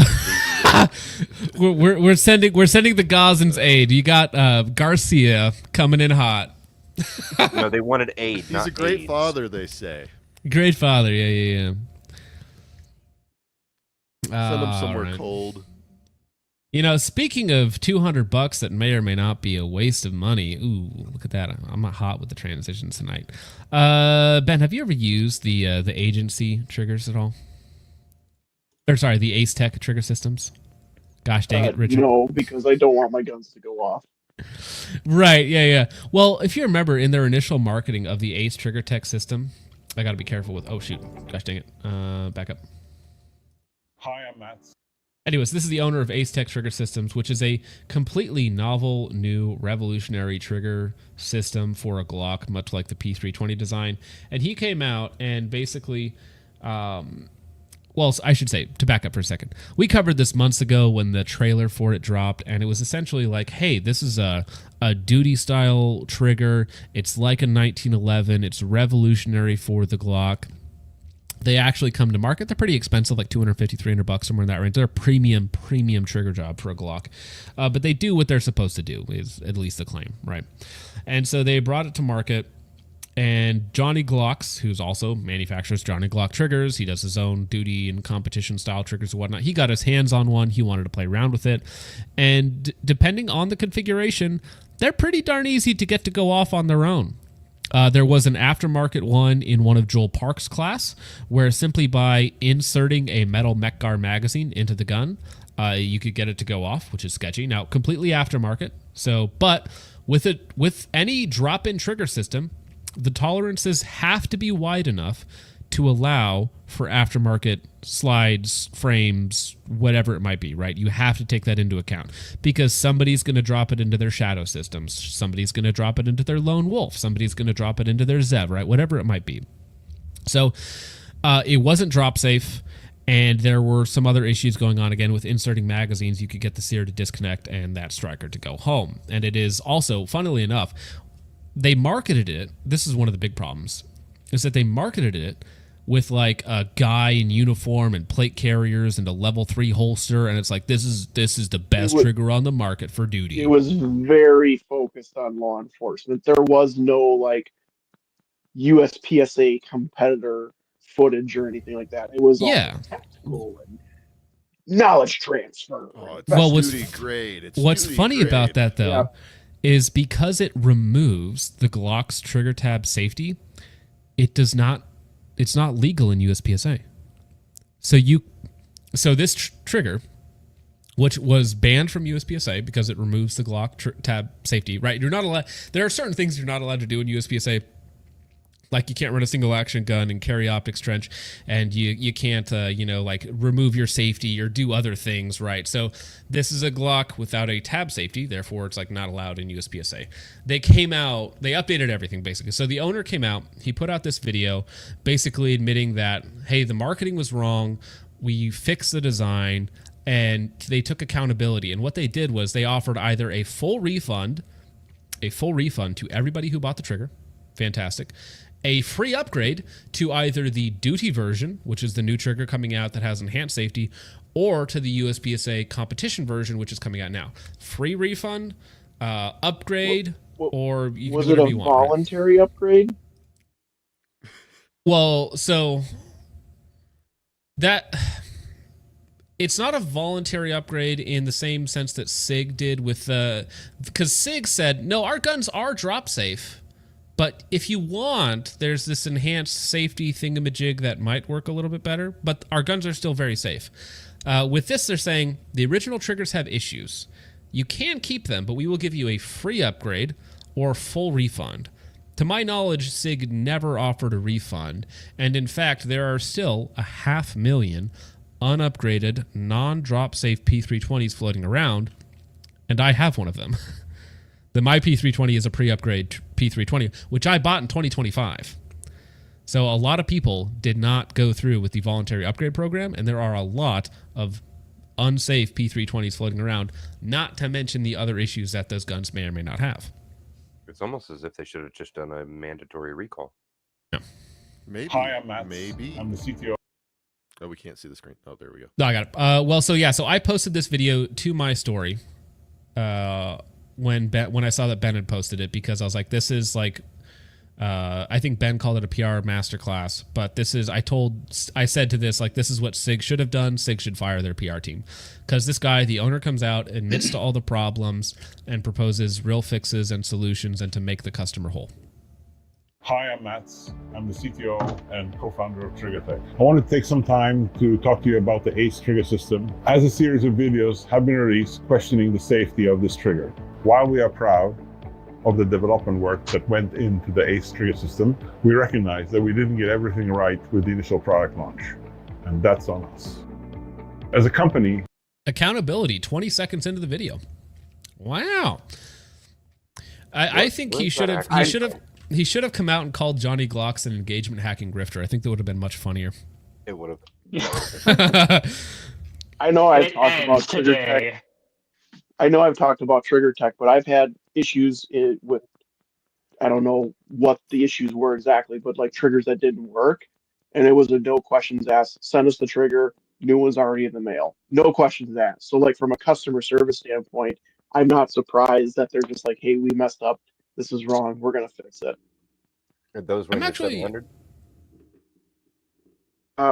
One was for a large frame 308 gas gun, and I think the trigger just got absolutely beat to shit in the gas gun because it was overgassed. And then one of their, I think it was like the special triggers or something like that. I was having, no matter how heavy I would make the trigger, every time I closed the bolt, the firing pin would drop. Ooh. And it was just one of those things where it was just like, well, this is weird. Like this is like brand new trigger out of the box. This shouldn't be like that. So something was wrong, and they're like, yeah, just send it back. There's a brand new one in the mail already. I like that they went ahead Interesting. and put one in the mail rather than waiting for you to send yours back. That's huge. Well, I know Trigger Tech is famous mostly for their gas gun stuff. Like, because I've used Trigger Tech's. I had in that Next Level Armory rifle. I had one of their Trigger Tech diamond triggers in that thing, and that thing was fantastic. But I haven't messed around with any of their bolt triggers.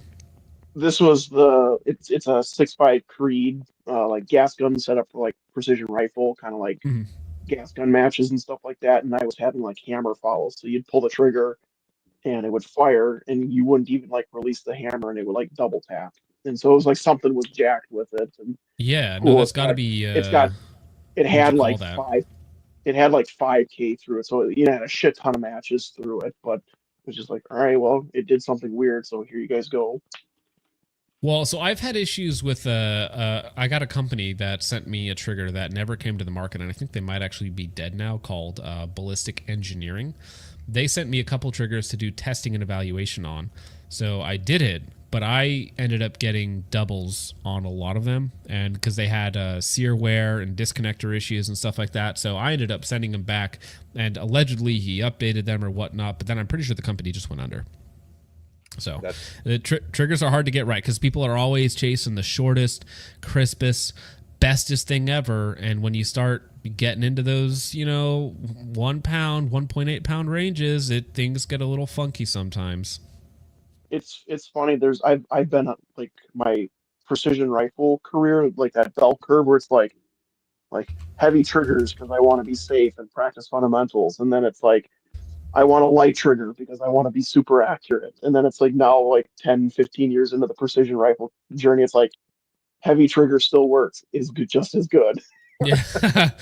Well, it's kind of like people do with their handguns too. Like if you take a Glock trigger and you reduce the firing pin spring weight and you reduce the safety plunger weight and you put it in an aftermarket shoe that reduces your travel distance and whatnot, like you've changed the safety parameters of that gun. So it was drop safe.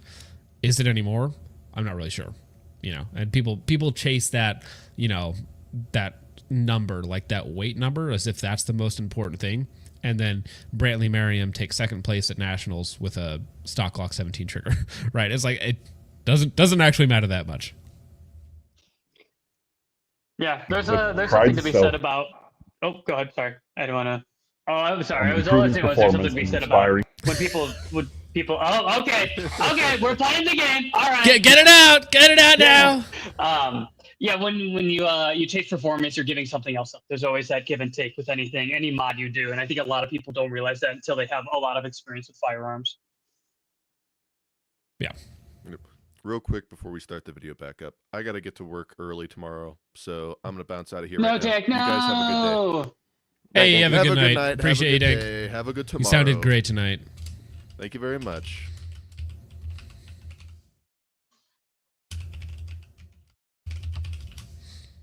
Okay. Sorry. I'm working on that poll. I'll get that poll in the chat. There we go. You guys can let us know. Who should we deport? Abrego or Trench? As a company that prides itself on improving performance and inspiring confidence, we are committed to making it right. Before I talk about what we are going to do to take care of our customers, I wanted to take a moment to explain the intention behind the competitive special version of the ACE trigger system. As a lifelong competition pistol shooter and gunsmith, I wanted us to design a drop-in trigger system that could transform the Glock into a high-end 1911-2011 competition pistol. The goal was to take a factory Glock and upgrading this gun with our trigger to allow it to compete head-to-head against guns that are costing sometimes $2,000 to $5,000 more, like 2011s and 1911s.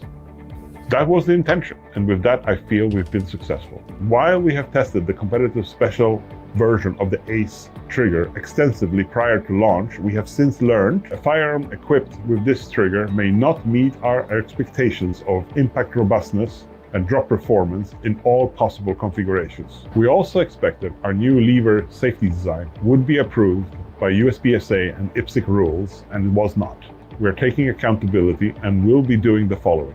Firstly, we will be better communicating the intended use and limitations of the trigger system to our current and future customers. Secondly, we're developing more models of the ACE trigger system. In our next release, which already has received USPSA approval, we aim to develop features that will reduce the sensitivity to firearm tolerances and improve the drop safety and impact robustness. In the future, we will also develop a duty version of the ACE trigger system, which will be intended for carry and law enforcement use. For current owners of the competitive special ACE trigger system, we are rolling out 3 options. The first is to continue to use the trigger with the reminder that it is intended to be used in controlled environments like competitions and ranges. This version is not designed to be used for duty or carry applications or any other use. The second option is to exchange the competitive special with either the USPSA approved version or the one that's intended for carry or duty applications. And the third option is to get a full refund. We will be providing information shortly on how to return your trigger or begin the exchange process. We appreciate your trust and patience as we refine this product. If you have any additional questions, please reach out to support@triggertech.com. So essentially, that's Trigger Tech just stepping up and being chads about it. They got this one wrong. Fortunately, they caught it before somebody was like seriously injured. They knew that they were having some issues. So full refund, upgrade to a different trigger, whether it's the duty style or the competition style. Again, they have a new competition style that's actually approved for USPSA because it does have a trigger safety. Now, the duty version, that's in the future. So I don't know what that's going to be like. Personally, again, for duty stuff, I don't know how Ben feels about it, but if it's for a very serious application, your skills are infinitely more important than some new trigger gizmo. I think that's common sense. The thing that caught, so I haven't seen this video, so that's the first time I watched it, but he said in there, it's like, oh, we want to take the Glock to like directly compete against the 2011s or the 1911s. It's like, well, the reason people like Glocks is because they're not a 1911 or a 2011. They're just robust, durable hunks of plastic that go bang, unless that one, situation where you got to put a gun to, the forehead and it doesn't go off. Yeah, the offset. But it's like there's a reason Glock is the most popular law enforcement handgun out there is because they're drop dead reliable, and do the triggers. You put one in Trench's hand. Yeah. Operator error. Okay. So, like, if I want a 2011, cool, I'm going to go buy a 2011. If an agency wants staccatos or platypuses or whatever the freaking version that they want, they're going to go buy that. They're not just going to be like, okay, let's put this jank ass trigger in a gun and hope it works. That's. I mean, I applaud people for trying something new and different, right? I think that's fine. But I think, taking a Glock and being like, I'm going to make a raced out open gun out of a Glock, I think that's just a losing proposition, And I mean, I have aftermarket triggers and I play around with that sort of stuff because that's like little preference things. But trying to chase a, 2.5 pound, 3 pound 2011 trigger, or that even that style, that feel out of a Glock, it's not what it's designed to do, It's like my work guns, all factory Glock triggers, work patrol carbines, all mil-spec god-awful mil-spec AR triggers, bolt gun, freaking 5 pound single stage trigger.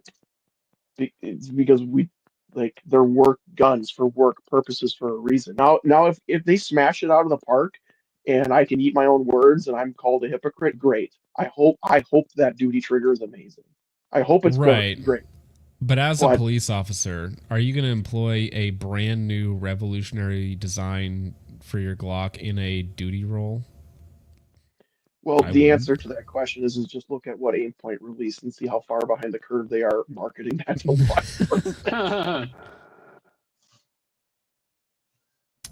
Well, speaking of, now, if you haven't seen the way that the trigger looks, it completely changes the trigger bar and sear and all that sort of stuff. And in fact, it looks like a switch because of the way that the backplate engages. Because of that, there's this wonderful rabbit hole on Reddit on California guns. I know, brace yourself for some cringe, but I did think this was quite funny. So my concerns about this trigger were proven correct. The disconnect indeed looks enough like an autoseer for it to be easily mistaken as one. Be aware of the risk when purchasing one. He bought one on launch day, quickly found out that the disconnect unit will not fit a Shadow System slide as their backplate slot is not OEM. Took it to a gunsmith to have them mill the disconnect unit backplate down to fit the Shadow System slot. I explained to them what it was, and they accepted it. Well, they ended up dropping it off at a machinist without explaining what it was. He later called the cops, who seized it and gave seizure paperwork to the original gunsmith, who handed it to me when I showed up to pick up the completed work. I get in contact with the officer, who says he will have to contact Trigger Tech and the ATF. After 3 weeks, they clear it with him. He takes 2 more weeks to write a report to submit it to the evidence division to get it released. He never let me know it was ready to be released, so I ended up finding out 2 weeks later when I called the evidence unit out of curiosity. At the last second, the California DOJ tried to tell the evidence unit that it was illegal for me to possess because it's a forced reset trigger. I informed the evidence unit that the California DOJ determination is impossible, as no official FRT even exists for Glock handguns. So the evidence unit contacts their quote-unquote range master, who confirms it's a semi-auto trigger. On this guidance, they recontact the California DOJ, who retract their determination. Within 40 minutes, I was at the station ready to pick up my property. So the disconnect unit does not fit a Shadow slide. Trigger Tech told me they will eventually produce Shadow compatible disconnect units, blah, blah, blah. Anyways, so funny story. Reddit man brings his switchy looking backplate to a machinist to fit his slide. Machinist is like, this looks like a switch, calls the cops, and this guy doesn't get his product for like 6, 7, 8 weeks. And possibly could have caught a charge for it as well, because the California DOJ don't mess around with this sort of thing.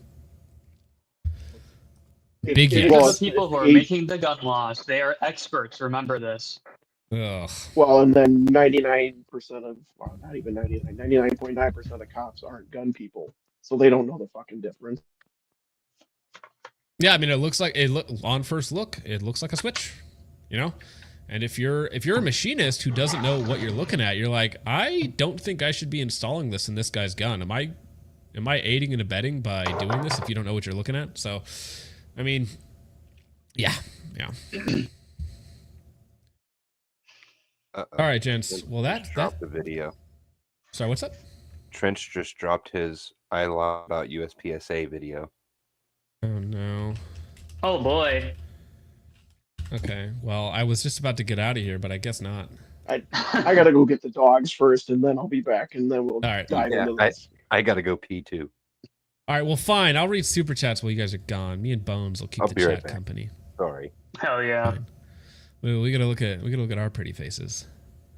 All right, let's see here. Owen's Bone for 5 says Trump flips on a dime? ? Wait, are you saying that Trump is the Trench of presidents? Seems fitting. Lamau. The Trench. Dude, are you eating Pop-Tarts, bro? What flavor? They're good. I love Pop-Tarts. Cinnamon roll. Ah, oh, damn it. I like the fruit ones. Cinnamon roll. I'm a certified pastry flavored Pop-Tart enjoyer. I see. The blueberry ones are pretty good, though. Yeah, I like blueberry, too. Ray Holocaust for 2 says, what are your thoughts on the AKB-23 L85A2 quote-unquote clone? Well, I'm not an L85 enjoyer, so I don't know if I would ever buy a clone of an LA85, even though it might work better than the L85. I have held an L85 once and went, wow, this is kind of cool. And I don't know why I'd want a replica of a weapon system that subhuman troglodytes use. British calling them humans is a little harsh. Yeah. Gabriel Baker for 5 says, missed the last few weeks of streams because of work. Well, hey, having work is never a problem, man. Glad to be back. Glad to have you here, Gabriel. Appreciate having you on. Strapped, LB Style for 5 says, focus, the 191 is out of 125,000, not 8,000 on those M18s. Let me go back to the article. I don't know if you're correct about that. So this article, at least according to Soldier Systems, Strapped, I mean, you might be correct, but this is specifically talking about the Air Force Global Strike Command and their 8,000, right? And so 191, yeah, so this is talking about the commands, Air Force Global Strike Command's inventory, which is only 8,000. So according to, I'm not saying you're wrong, but according to this article, it is specifically the command's M18 inventory has 191 defects out of 8,000, unless I'm reading that wrong. No, you got that correct. It is, yeah, I was going to say that's correct, because it was a post command that did this, not the entirety of the Air Force, or even the Air Force SF, which is security forces. It was just this specific installation and all of the ones they had in inventory. Yeah. Disgusting. Disgusting. Dick Cheney's heart for 2 says, get deported to Uganda, pick primary sidearm loadout. Oh no. Well, listen, primary is just going to be an AR-15, a Geisley URGR 14.5, okay? With ATACR or primary arms RDB sitting on top with a red dot, light lamb, all the sort of fun stuff. That'd be my primary. Secondary, just be a Glock 17, just something lightweight and easy to Gang use, shit. reliable.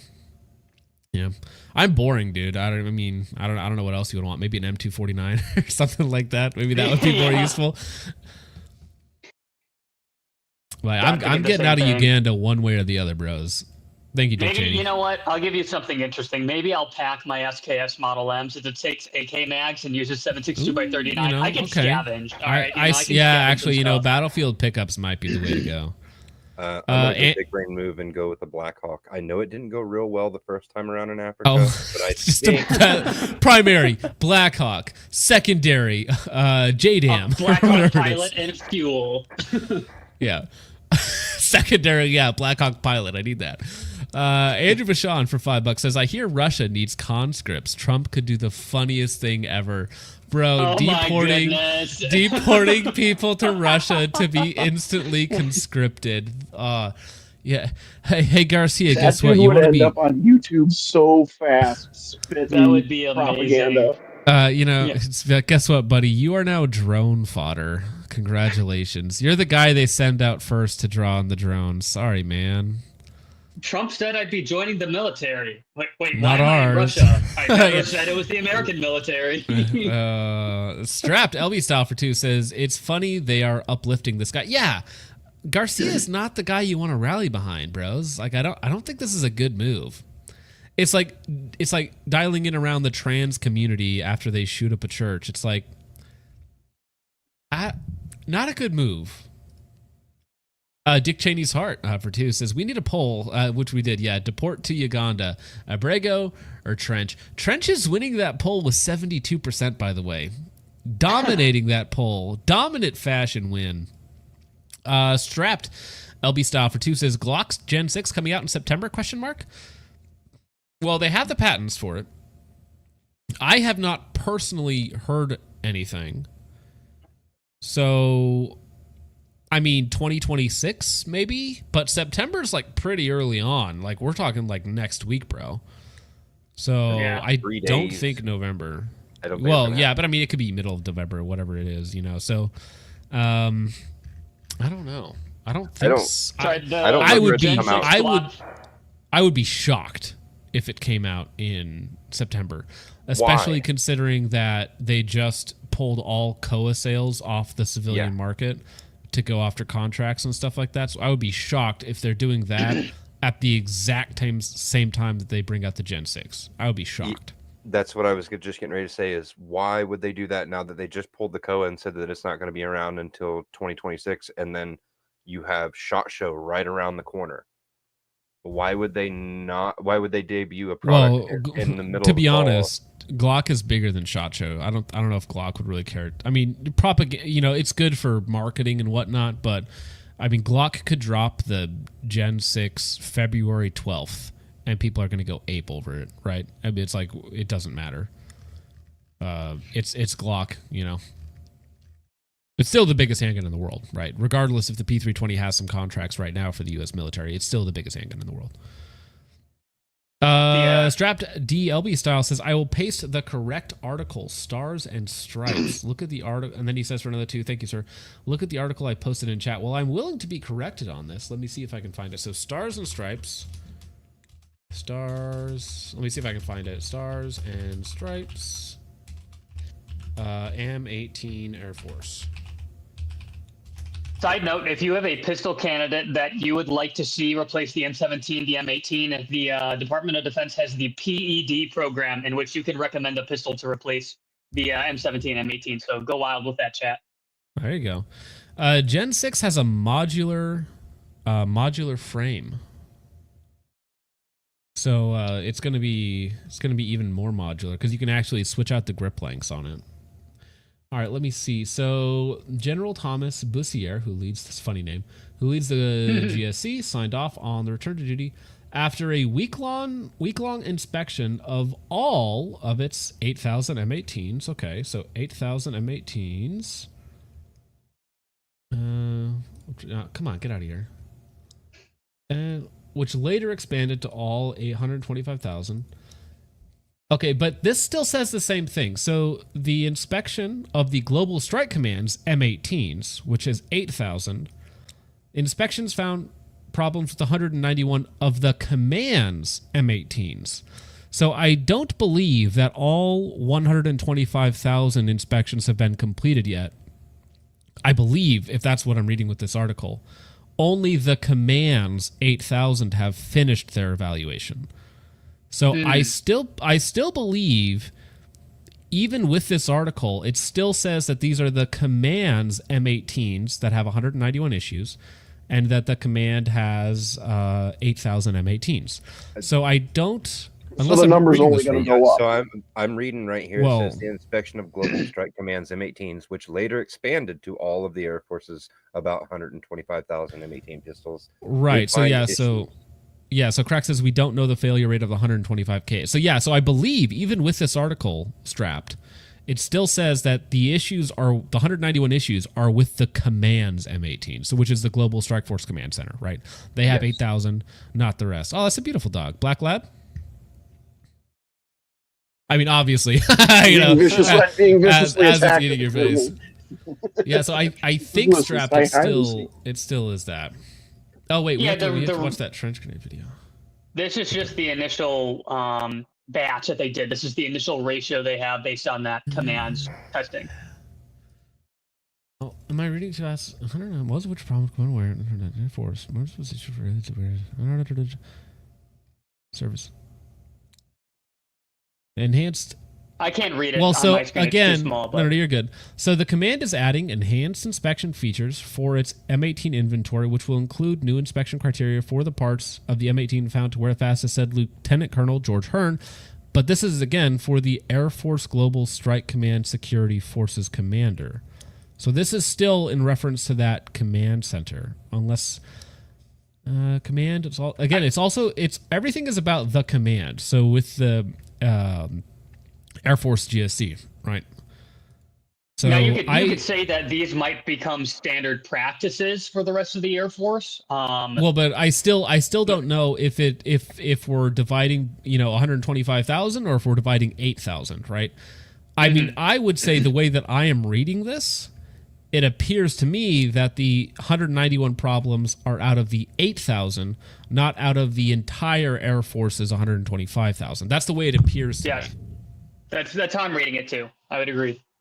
Yeah. It would make sense because you got 8,000 like command level personnel. So like your commanders who are overseeing the line guys, like they don't want to get themselves shot. So they want their guns looked at first. Yeah, and I mean, because remember, it was their 8,000 that went under inspection first, and then the entire Air Force got a review of it. So I don't think the 125,000 has been finished yet. I mean, that's the way that the chat's reading it the same way. So I think that's the consensus, although we could be wrong. Yeah, small arms repairmen are about to be very busy for the next couple weeks. All right, so here's Trench Grenade's USPSA Stolen Valor, My Failures video, which he just put up during the stream. USPSA Stolen Valor is real and it can hurt you. Guys, today we're going to have a very not so fun discussion going over my professional failures and my competitive shooting failures. To give everybody a little bit of context, yesterday I was on a live stream with Focus Strip, Reds, Arms, and Charlie. Charlie made some corrections to some statements that I made in a previous video saying that I had won 2 USPSA matches. That is, in fact, not true. So I would like to apologize right up front to Charlie for being so passionately wrong yesterday and misrepresenting my practice score numbers. And I would like to apologize to everyone that was involved in that conversation or anyone who I may have misled. That was not my intention. I am here to set the record straight. Hey, wow, damn, fantastic opening statement from Trench Grenade. Man, if only SIG could learn from drill sergeants and, Eastern European trigger manufacturers. Yeah. Eastern European hire this man immediately. Automatically better PR. Apparently, if you check the comments, there's a few people who are calling him out for continuing to lie and mislead people. One from Alabama veteran. Can I keep going through the video real fast before we get to the in a minute? This will be a not so fun discussion, but I would like to lay out all of my failures and successes, both professionally and competitive shooting, and things that I have done. So that way, moving forward, there will be no questions about who I am as a person and as a competitive shooter. So let's just have fun with this very fun video. I have taken second place in two separate USPSA matches, not first place. Second place. I did not win those matches. I took second place in 2 USPSA matches. I took first place in 2 steel challenge matches. That is a very different thing. For those that don't know what that is, USPSA, you're doing a lot more running, shooting a lot of cardboard primarily, and some steel. But steel challenge typically is like 5 plates, and you hit a stop plate at the end, and it's a very different thing. So I have won 2 steel challenge matches and taken second place in 2 USPSA matches, and I've shot a lot of matches, right? I'm not going to go through the whole list, but those are the highest ones that I can kind of reference, right? Typically in these matches, I shoot limited, but I can't say too much more because I would really like to not dox myself, and I value my family's safety. So yeah, I apologize for that. And if I misled anybody, I never have. Well, so he is correct about that too. Unfortunately, with practice score, it's like everybody's full name is just posted up. So if you want to be anonymous, you practice score is like not your jam, I guess. You used to be able to have like your pseudonym online, so you could call yourself like Jimbo the Runner or whatnot, and that's what you would be signed up as the match on. But now it is your first and last name. So now, like every match, like you can literally look up my name right now, Jonathan Campbell, go to practice score, and you can see that I won my last USPSA match, right? Subjective truth. And you can just look up every single. You can look up literally. Well, no, it's not stolen valor. I did win my last USPSA match. Overall winner, not just division winner. Overall winner of my last USPSA match. Okay, yeah, and you can look up every place I've been to, every match performance I've been to. You can see a pattern of what matches I go to, so you can probably figure out what matches I'm going to next. You know, so I mean, it's a little bit sketchy. Yeah, if you can see, John is at Canton the 3rd Thursday of every month, you know, for this USPSA match where everybody has to walk around with unloaded guns. That's quite interesting. You know, I mean, write that shit down. Write that shit down. Write that shit down. Write it down. Yeah, but that's just the way he's right. So I mean, I empathize with Trench and any public person. And doing USPSA type stuff, like it's a little bit sketchy because as we've seen, gentlemen, there are weirdos out there who hate you. The problem is he's a public figure and he's in the military, so nothing is secretive. Like Your entire military record is public Well, that too. Yeah. record. It's like me and law enforcement. If someone wants to go and spend 30 seconds on the internet and figure it out, they can figure out where I work. It's not fucking rocket science. And Yeah. so if someone wants to go up and look how shitty of a USPSA shooter I am, cool. You got to scroll a long way, guy. So it's like, why lie? People are gonna figure it out. Yeah. Well, I mean, I know that that's just a fact of life. Like, it's not. Unfortunately, it's in this day and age. Like, if you're a California resident, they've leaked your home address many times, right? So it's like, I don't, and sometimes in voting records, if you look at public voting records, they have your address listed sometimes, and that's just public information, bro. So it can be rough. I get it. I get wanting to be anonymous online, but Reno like 5 times. Yeah, the 2 separate times the California DOJ leaked his address online. 2 separate occasions. Along with every other CCW holder in California. Twice. Bruh. Whoopsie daisies. I've won first place in any USPSA matches. I've only taken second place, and I've only taken first place in 2 Steel Challenge matches.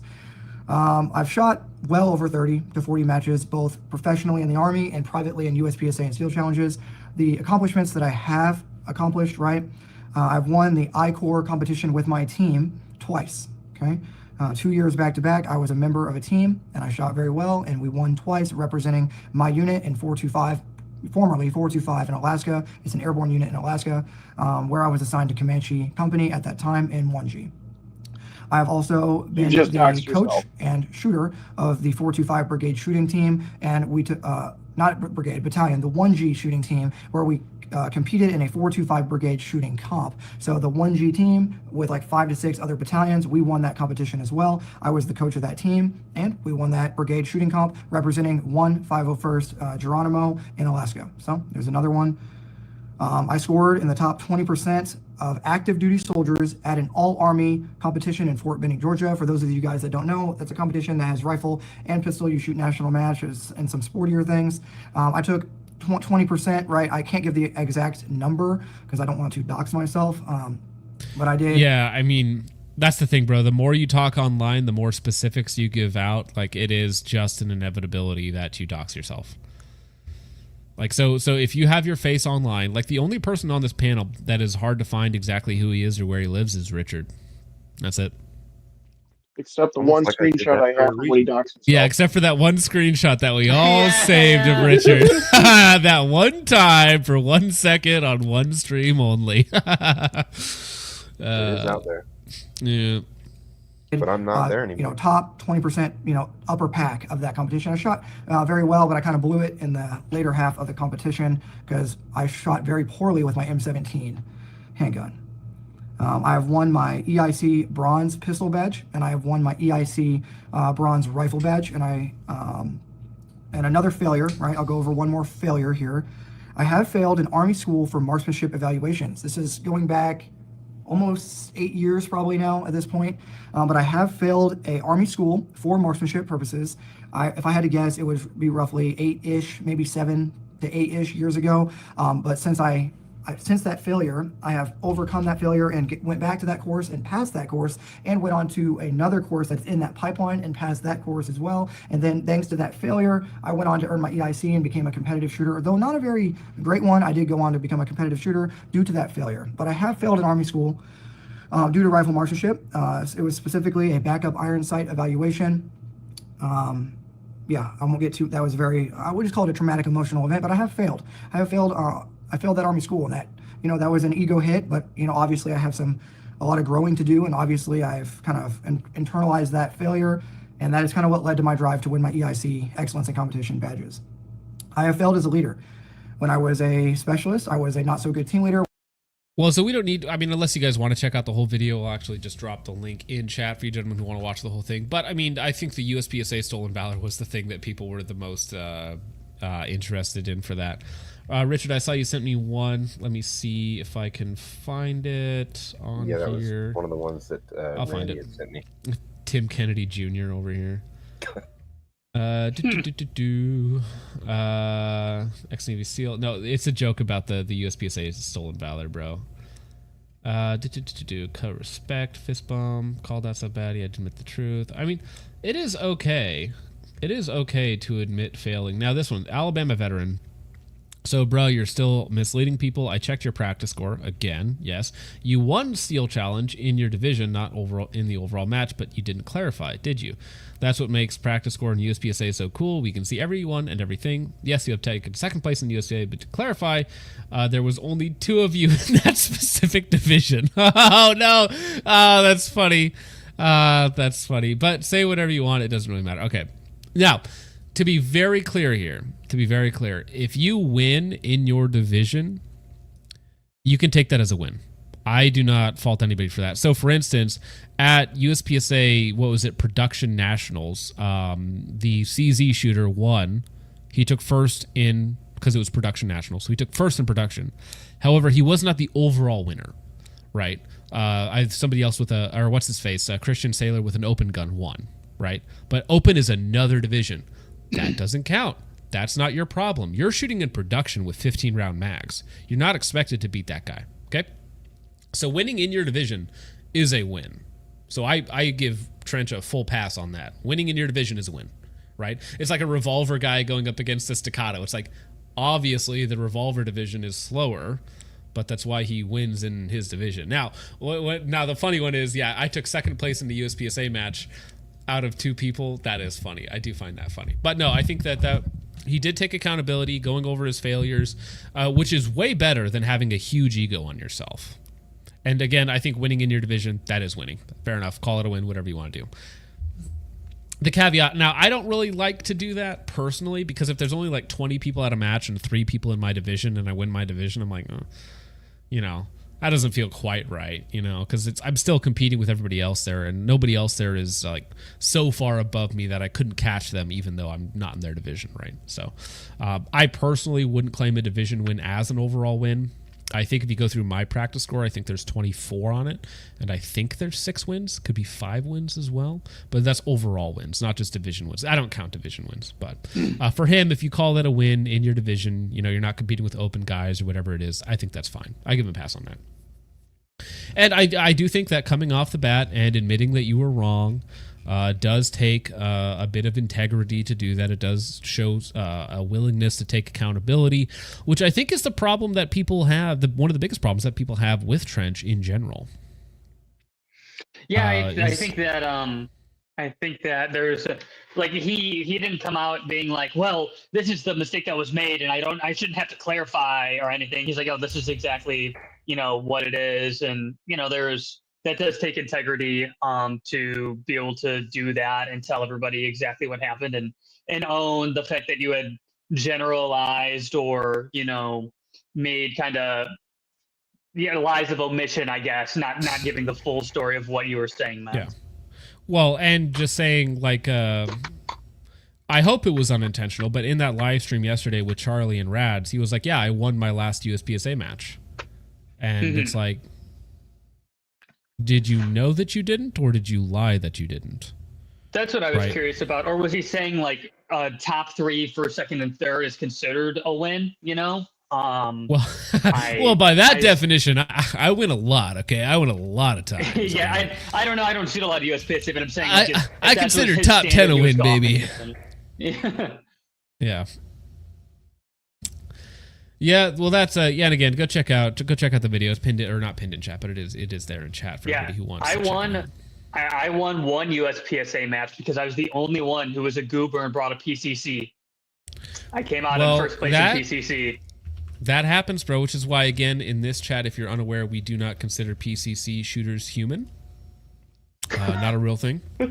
Sports ball, yeah, well, I mean, to be fair, USPSA is a form of sports ball.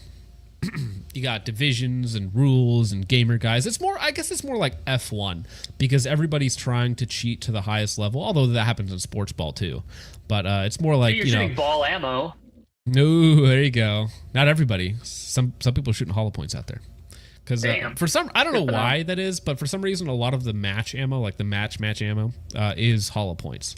So, and I'm not sure if that's just due to, well, I think it's due to bullet length because you get a longer bullet when it's hollow points. right? Because it's hauled. I I don't know why. Some of it also. Oh, go ahead, Richard. I'm sorry. You were first. Go ahead. I think some of it has to do with the impact on the cardboard, where ball ammo kind of leaves that jagged circle with a grease ring.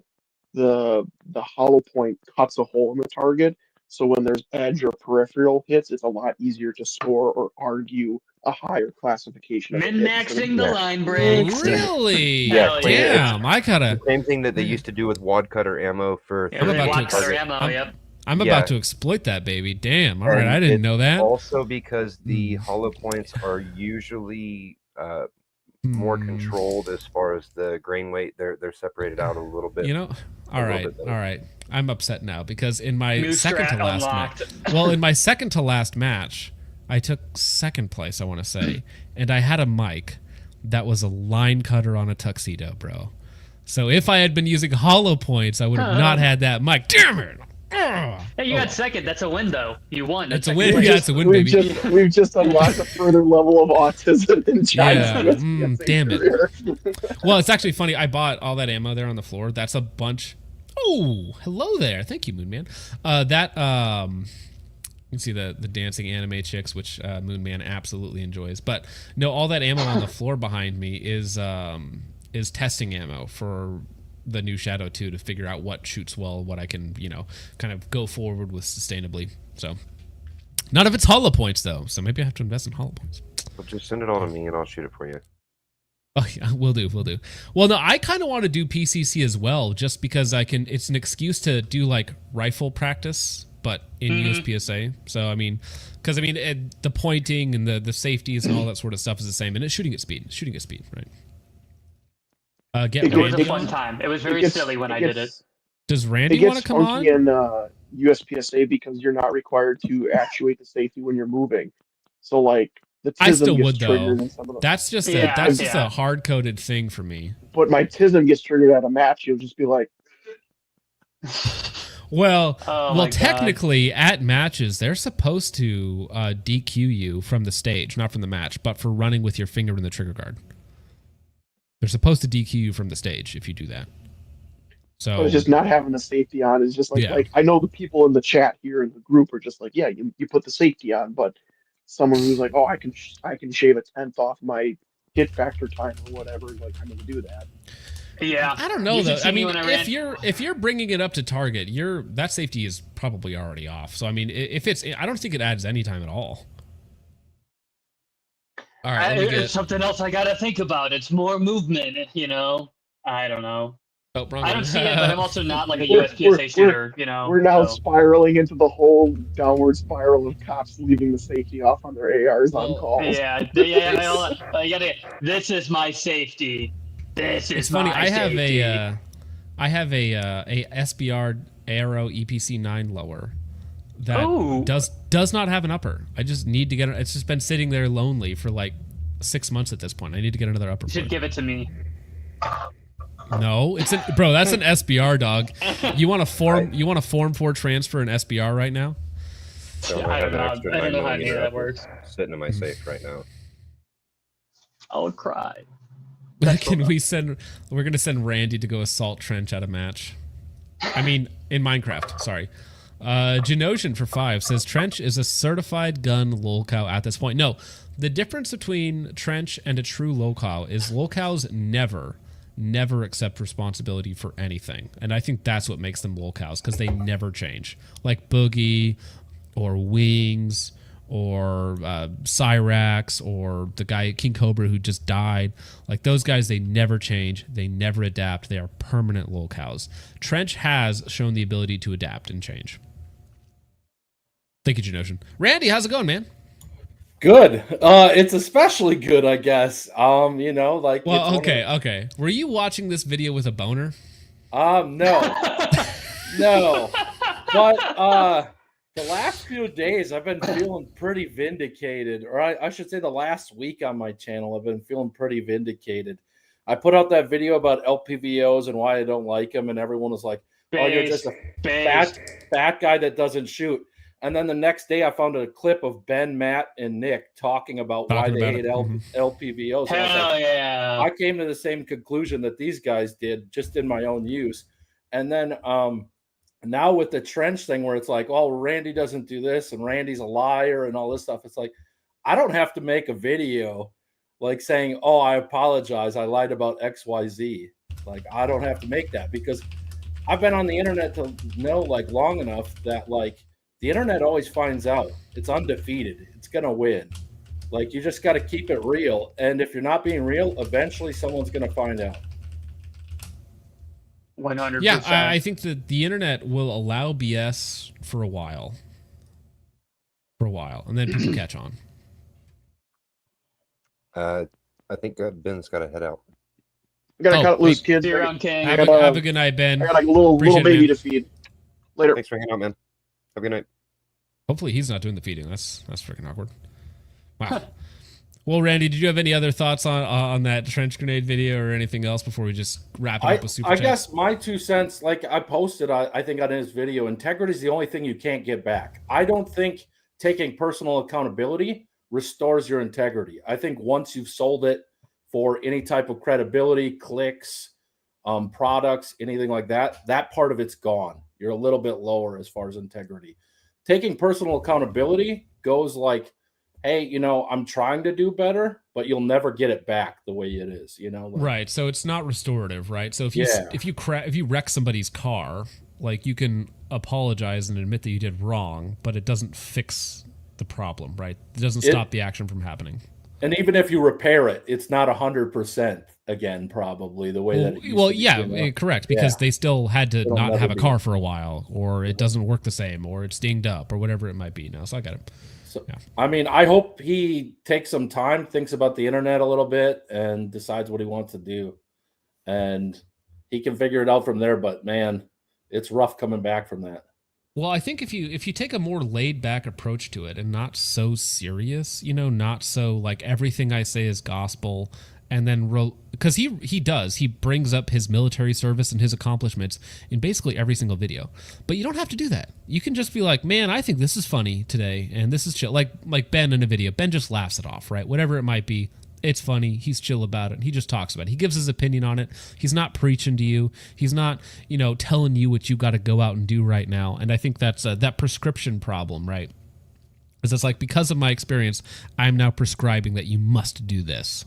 Yeah. So final thoughts. It's been a good week for Randy. I got a new job. I've got the trench thing. I got like vindicated on LPVO. Despite being a fat guy, I still actually go out and have a personal experience. I'm going to have one of those cigars in there tomorrow and then just enjoy things. Wait, you're down how many pounds total now, Randy? 85 right now. Nice. Keep it up. Keep it In up, the brother. last 3 months. So I got a ways to go yet, obviously, but It's a I'm long, hard road, man. I'm getting around a lot better. I'm more active with things, and it's Bro, just that's gonna two keep- plates. That's 2 plates off your Yeah. body at all time, you know? Yeah, like, you know, it's like the stuff I walk around with, and that's where like That's a bones deadlift right there. Nice. I gave it Very to classy. Yeah, I gave it to Trench the other day because, like, factually, it's like every time I walk up the steps, I was carrying hundreds of pounds on my back, essentially, or my frame. And it's like now I'm carrying less and I'm getting up a lot faster. I'm out of breath less, that sort of thing. So videos are going to be better without me just breathing into the mic the whole time. Heavy breathing. yeah. You can take some links off that belt and save them, you know, when you go to matches. Also, hey, just to be clear, don't do the USPSA stolen ballot, bro, man. It doesn't work out. No, I would rather like a story of I started from the bottom and here's what I learned the whole way up. Like, you know, like how you did, like you said, like USPSA is kind of a joke. I just did these classifiers and I got this right away. That was a good video because it's like if all you care about is the rank, you could game the system pretty well. And yeah, right. So, like, I'm a master level shooter, but that's a joke, right? I got some classifier scores. Now, I still shoot a lot. I still practice. I train. I'm very intentional with my dry fire, and I want to be a good shooter. But just because I achieved some rank doesn't mean that I have, like, some superiority to somebody else who's been shooting for longer and maybe just doesn't have that A or M next to their name, right? and I might take you up on some of that leeway. I got a 40 Smith & Wesson PX4. I wonder if I shot it in production, if I'd be like, "Hey, I won the match." Yeah, like, I production major. Yeah, You would be like the only guy. Yeah, production major shooting. That'd be funny. All right. Well, we'll finish up here. We're already 3 hours in, but it's been a great night, gents. Dark first half, though. Dark first half. Strapped LB style for 2 says, "I think you're right. I'm wrong. My bad." Hey, look at that. You know, it's another guy taking accountability. Yeah, I think you were reading that article wrong, but either way, it happens, and you sent like $20 along the way, so I'm not mad at all, bro. I just want clarity on the situation. We all make mistakes in the heat of passion, Jimbo.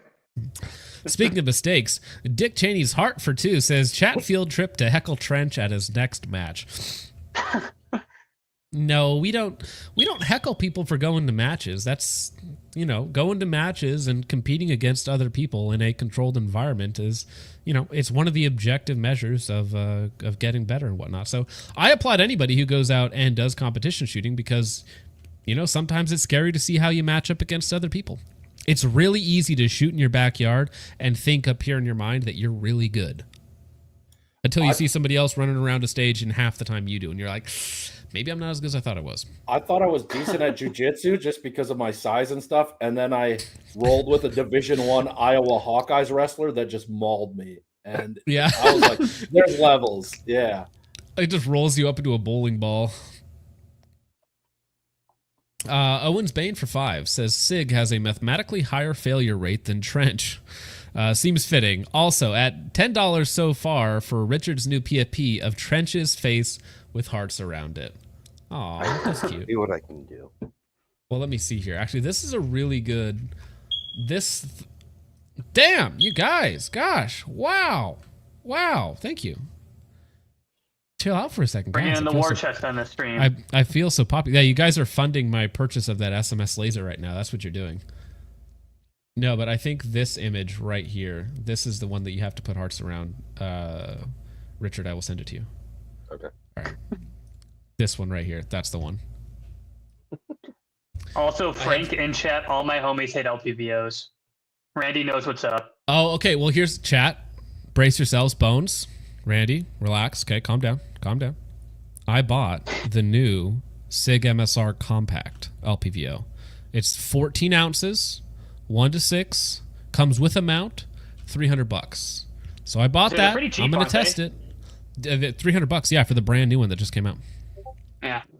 So I bought that. I will it's watch shipped. your I'll have it. progress. I'll have it this week. Okay. I tested like the Arc and I thought it was like decent glass and everything. It's just for me an LPVO doesn't make sense because I'm shooting 250 and in like all the time. What you mean? It's not better than I will probably run it in like a match environment at some point, but just for fun. What would be really nice is if a place would allow me to run it an LPVO and a red dot like in the exact same stages back to back, and to see like time differences and hit differences and stuff like that. Although I can also, like, I have access to a range that lets me set up whatever the heck I want, so I can just set up real stages and do it that way, too. Nice. All right. Thank you, Owens Bane. Andrew Vachon for 5 says, "I'm old enough to remember a thing called a Yellow Pages with phone numbers and addresses of pretty much everyone in my local area."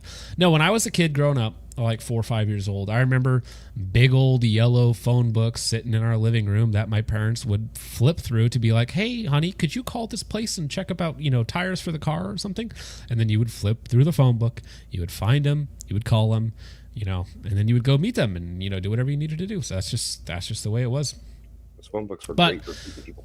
Phone books and stuff like that, high trust society, right? People can know their neighbors. They're part of the community. They're like when I was a kid, dude, in like bad counties up in Washington where I used to live. We're talking like Puyallup, places like that. At like 5 and 6 years old, we used to just ride bikes around our cul-de-sacs, and we would go up and down the main streets and whatnot, just on our bikes. Okay, and this was only 20 years ago, 25 years ago at this point, but still, this like a kid by ourselves, no adults, just me and my brothers or me and my sister or whatever it might have been, and that's just kind of the society we used to live in. Anymore, bro, you'd be driving past homeless people and crackheads and. I would not let my kids go around by themselves out in that environment anymore. So it's a different world we live in, unfortunately. Strapped LB style for 5 says Trampch needs to focus on his job and leave GunTube drama alone. It's messing with him. This video proves it. Feel bad for the guy. Every now and again, like even for me, I have to be very careful with this to not get a big head on my shoulders, to take a look in the mirror every time you do something. And when I get called out by my fans or by other people in the industry, I have to not just be an arrogant asshole about it and say I'm right no matter what. Like I have to be willing to take accountability, take a step back, listen, and figure out, like, did I actually do something wrong or am I right?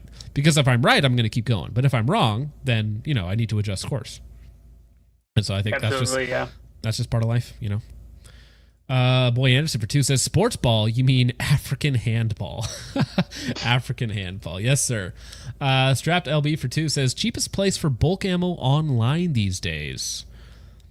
So for like... Ammo Seek is really good. I have been buying a lot of Freedom munitions. Not that it's a lot of remanufactured stuff, and it's like gamer stuff. So it's not, my local Shields for factory ammo has been about as cheap as online with no shipping wait time. No shipping fees either. So I used to buy Freedom munitions a lot, but I want to say like a box of 1,000 where I was just getting like misfires where they were dudding like every other shot, and I was like, I'm done with them. Yeah. Damn. Yeah, I just ordered. I think everything on the ground behind me is all Freedom. So of a bunch of different types. We'll see how it goes. Yeah, I mean, doesn't play well in certain guns. HSL is another one. I bought 1,000 rounds of their 124 competition loads, and it was okay. I had no failures, but it just like wasn't my favorite thing. So I mean, kind of depends. Yeah, well, if you're looking for specific places, SG ammo is pretty good. They're a little bit they'll hike their prices really fast if they sense any sort of tariff or price increase. So like they change their prices like $40 a 1,000 rounds on 9mm like right away as soon as they heard about a price increase. They can be a little panicky. SG ammo is pretty good. I buy a lot from them. Again, HSL. Yeah, but I buy a lot of ammo in person because Shields is just so damn cheap. I'm there like every week buying ammo. There's a lot of local reloaders in my area, and anytime I go to a gun show, they always have reloads that they sell that I've been shooting for a long time, and I've never once had like bad ammo or anything. So I don't know. I never really buy remand ammo online, but from the well-established reloaders in my area, they'll have ammo that's competitively priced compared to what's online, and yeah, it's reloads, so you can say that, but it's generally like I put probably in total 1,000 or 2,000 rounds between 9 and 223, 556, and yet to have any issues with any of it. So that's kind of my go-to fight besides I've online. been shooting remands for like 2 years, but like the Hot Munitions, Black Dot Ammo, Callaway, some of those online brands I've had good luck with. I used to buy a lot of Callaway. I probably bought 10,000 rounds of Callaway. Yeah, I think over the last few years. I haven't bought them recently. I'm not really sure why I haven't bought a lot of their stuff recently, but I've been trying other remand manufacturers of late. Yeah, I don't do any of the Capital cartridge. I had a squib with that, and then Max Tech I had issues with, so I don't do that either. Well, I found a lot of I don't know how you guys feel, but the foreign ammo sometimes is stupid hot. Hot. Actually, yeah, I had some Tula like brass bathed 9mm, like 9 by or 124 grain. I'll see if I can find it and post it in the Discord. I think it's steel core because I shot 2 rounds of it at an indoor gun range, and there was sparks flying at the floor of the range when it hit the ground in the back, and it was really hot. And I was like, oh, maybe I don't shoot this anymore here. Well, so funny you say that. I think it was Brown Bear. I was shooting Brown Bear back when you could get Russian 9mm in. Okay, and I was shooting Brown Bear. I was shooting Brown Bear at steel at like 15 yards away, and I had a piece come straight back at me through a sweatshirt, like indent into my skin. And I was Jesus. Like, that could have taken out an eye, or if it hit me in the throat or something. I'm like, I'm not shooting this. And it was nutty hot. It was like, this feels miserable to shoot. It feels like a different caliber. Yeah. Like it was plus P plus ammo or something. Have you seen the videos of the Indians where they have the ammo cases laying out? They're just pouring it in. They fill them to the brim. Right? Oh my God. It's just garbage powder with filler, and then they shove the bullets in on top. Yeah, It's and always then piss that hot dude. loads. There's that dude that put it in like a full auto, like Taurus or whatever, and just shot it, and it all fired. I was like amazed that it actually like cycled and did everything, but it Well, didn't blow up. Have you Yeah. ever seen? I don't know if you guys. We're talking about ammo now. This is an ammo show now, but where you get a box of like random ammo, and as you're shooting it, it just leaves all of that unburnt filler material, legitimate gold filler stuff. material, Yeah. everywhere. Like it's my the 2011 that I'm borrowing, the STI Edge. It just a box of that stuff stopped it from working The because it just got AAC everywhere. and Hornady on like 300 black subs are notorious for that. You shoot 300 black subs, your whole gun looks like it went to a glitter show. Yeah, dude. If you put filler, listen, okay. If you put filler in ammo that I'm buying, I'm going to find you and do terrible things to you in Minecraft. Okay. Thank you for coming to my TED Talk. Dick Cheney's Heart for 2 says, "Can we send Randy to a match against Trench?" Yeah, Randy's our op 4 against Trench. The Light Spore for 2 says, Chud Randy sucks up a lot of things, mostly food. He's been on a liquid diet, okay? So he's been sucking up burgers through a straw. You don't know this man's struggle. No, it hasn't been that bad. I'm back on regular food, but I actually dislike eating. Like I try to do more protein shakes. Like, Are you on any sort of appetite suppressant? Have they got you on anything No. like ketone or something like that? No, it's just my stomach's just smaller now. So Yep. it's like I get full and like I don't want to feel nauseous. So I was like, I'll opt for a protein shake. Chud for 2 says, "Kyle, you blocked me, coward." Is Kyle still in chat? I'm sorry. Kyle, you can't be blocking people, baby. That's not nice. Your Discord kitten is calling, Chud. Thank you, Chud. Gabriel Baker for 2 says, "Someone please put an FRT in the Genesis 12 shotgun." Well, wait a second. Don't those just use a AR-10 fire control group? Yeah, if anyone's gonna do it, it's gonna be that Juicy Media guy probably in like the next month or so. He's got those Genesis. I mean, Despop put an FRT or a super safety in everything. So I imagine it's a similar concept and should work. I guess it depends on the bulk. Or the bolt, sorry. Didn't Micah? I'm pretty sure Micah tried that. Hey, thank you, huge ass. Appreciate it, man. Yeah, I'm gonna update the audio for that to make it the Cope Seethe music. We'll play that in just a second. Thank you for that, sir. Josh for 5 says, "Randy would body twink grenade." I don't know if he ran around enough. I just got winded. He could probably win, but if it's a small cage like that little triangle bare knuckle one, I think. Oh, dude, phone booth. You got a phone booth fight, Trench. Yeah. Yeah. That's funny. You're Jericho. If he runs around you 7 times, you fall down.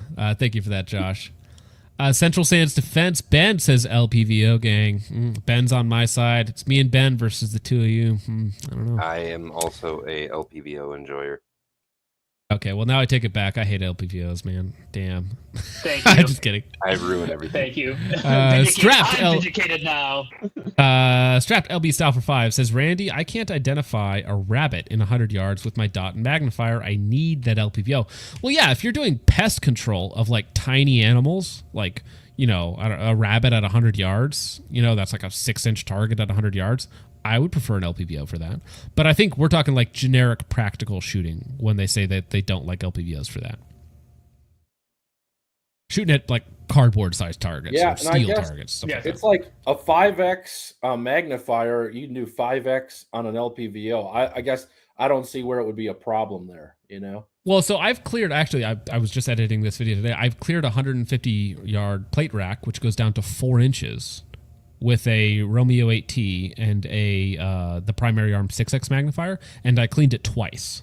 Yeah. So it's doable. It's not preferable, but it is doable for sure. So, Well, yeah. 4 inches is a lot. So At 150 yards, bro? 4 inches is always a lot. I mean, above average, some would say. I Chud know, for yeah. 2 says, "Cog Master Race, LPVO and Dot Mag are gay like Kyle." Yeah, LPVO and dots I totally get, but they get expensive and they get heavy really fast. Whereas like cogs and dots, still very expensive, but not so heavy, not so big. which is why I'm excited. So this new SIG MSR, the compact one, it's only 14 ounces with the mount. So it's just That's heavier than pretty the light. LPO. Yeah.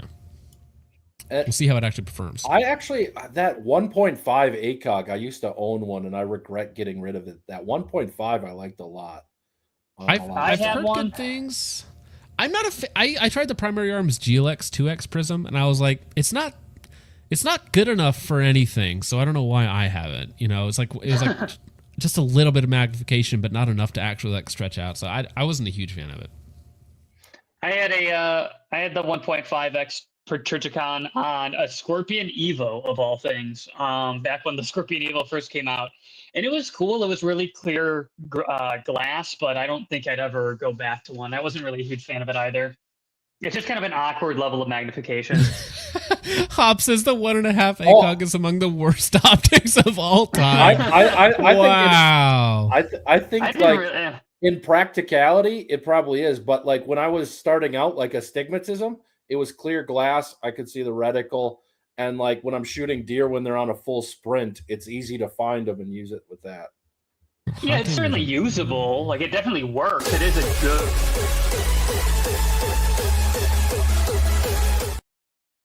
You think I didn't have it, Guckerson Coberald? Think I didn't have it on speed dial, bro? You disgust me. No, I'm just kidding. Oh, hey, Ride-Alongs. Howdy all from Arizona. Arizona sucks, from what I've heard. I've been reliably informed that Arizona sucks. The Lightsport for 5, who doesn't suck, says, I almost got killed by a guy's reloads. That does suck. When it went up in my face, cracked the extractor on my BCG. Best part was that I was his FTO. Field training officer? I was his field training officer? Is that what that is? First Like you got it from a time buddy and, you know, you were in who was getting into law enforcement or whatever? That's the only acronym I know for FTO. Oh, man. So your underlings reloads almost kill you, bro. That's yeah. Jesus. Maybe it was a setup. The automatic fail, bro.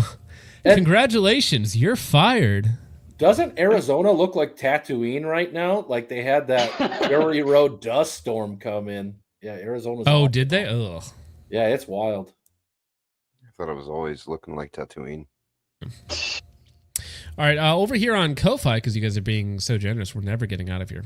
Let's see. Moonman says, give me the power to make polls. It would be so funny, or I will hit you with the curse. And then he gave me a lot of random Egyptian cryptographics, and I don't know what I'm reading, but I imagine I got the 14 ailments or something. Yeah, if you're reading the Curse of Ailments. Yeah. Moonman, also on Ko-Fi, says, I am a grand wizard in the USP KKK, and I honestly might burn a standard-sized range target in your yard. Yeah, a USPSA grand wizard, you're burning targets. Dude, that'd be a funny video. I'm going to make that now. Charlie. That would be funny. Wear a pointy... dude, what type of hat would it be? It's got to be a pointy... what are so they USPSA actually colors have... then? No, they have US... Or the... was it M81 Woodland Wizard Pointy hats? Oh. My buddy may have one made for him.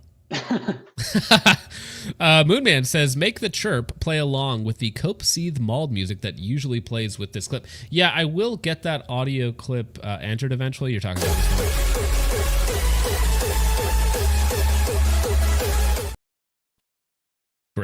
Great music. Goes hard. Huge Ass, also in Ko-Fi, says Trench has fetal alcohol syndrome and Downs, which is a wombo combo. Not true, good sir. Huge Ass, also on Ko-Fi, says Trench loves to brag about his mediocre military career. Like, my dude, you're nothing special. Get over yourself. Well, I think that's a realization most people have to come to, because I'm fine with people being proud of what they've done, being proud of their personal accomplishments, right? And I think to a certain extent that's fine. But if you hold that as the be-all, end-all, and you get a massive ego over it, it's a recipe for a downfall. And it's weird that, like, just own what you've done and I guess not embellish. I'm not saying Trench did it intentionally, right? It will give benefit of the doubt, say it was just error, clerical errors, but it's like, just say, you know, like, don't embellish at all. Just own what you've done and go with it, because it's what you've done, it's what you've achieved. You don't have to embellish it, especially if there is legitimately stuff you're proud of in there. I mean, dude, how many times have we seen that now? John Shrek McPhee was CAG, was Green Beret, got kicked out, but has done cool things, been the cool guy, done all of that. Wasn't enough, had to lie, had to embellish, had to beat his wife and point guns in their faces multiple times, right? Tim Kennedy was a Green Beret, still is a Green Beret, right? He still has his tab. Green Beret, Strike Force champion, UFC fighter, book deals, movie deals, right? Whatever it might have been, done all of it, still had to lie about it. So ego at any level can be destructive. Now, it's not saying you can't be confident. You should be confident, right? But if you're confident in lies made up in your head or to this destructive level, like, you got to get that under control. Yeah. 100%. Strapped LB for 5 says, "Good night, all. The one and only left." Richard, did you get it? Did he get it? Let's see if Richard got it. I see him doing it. You should just automatically play it.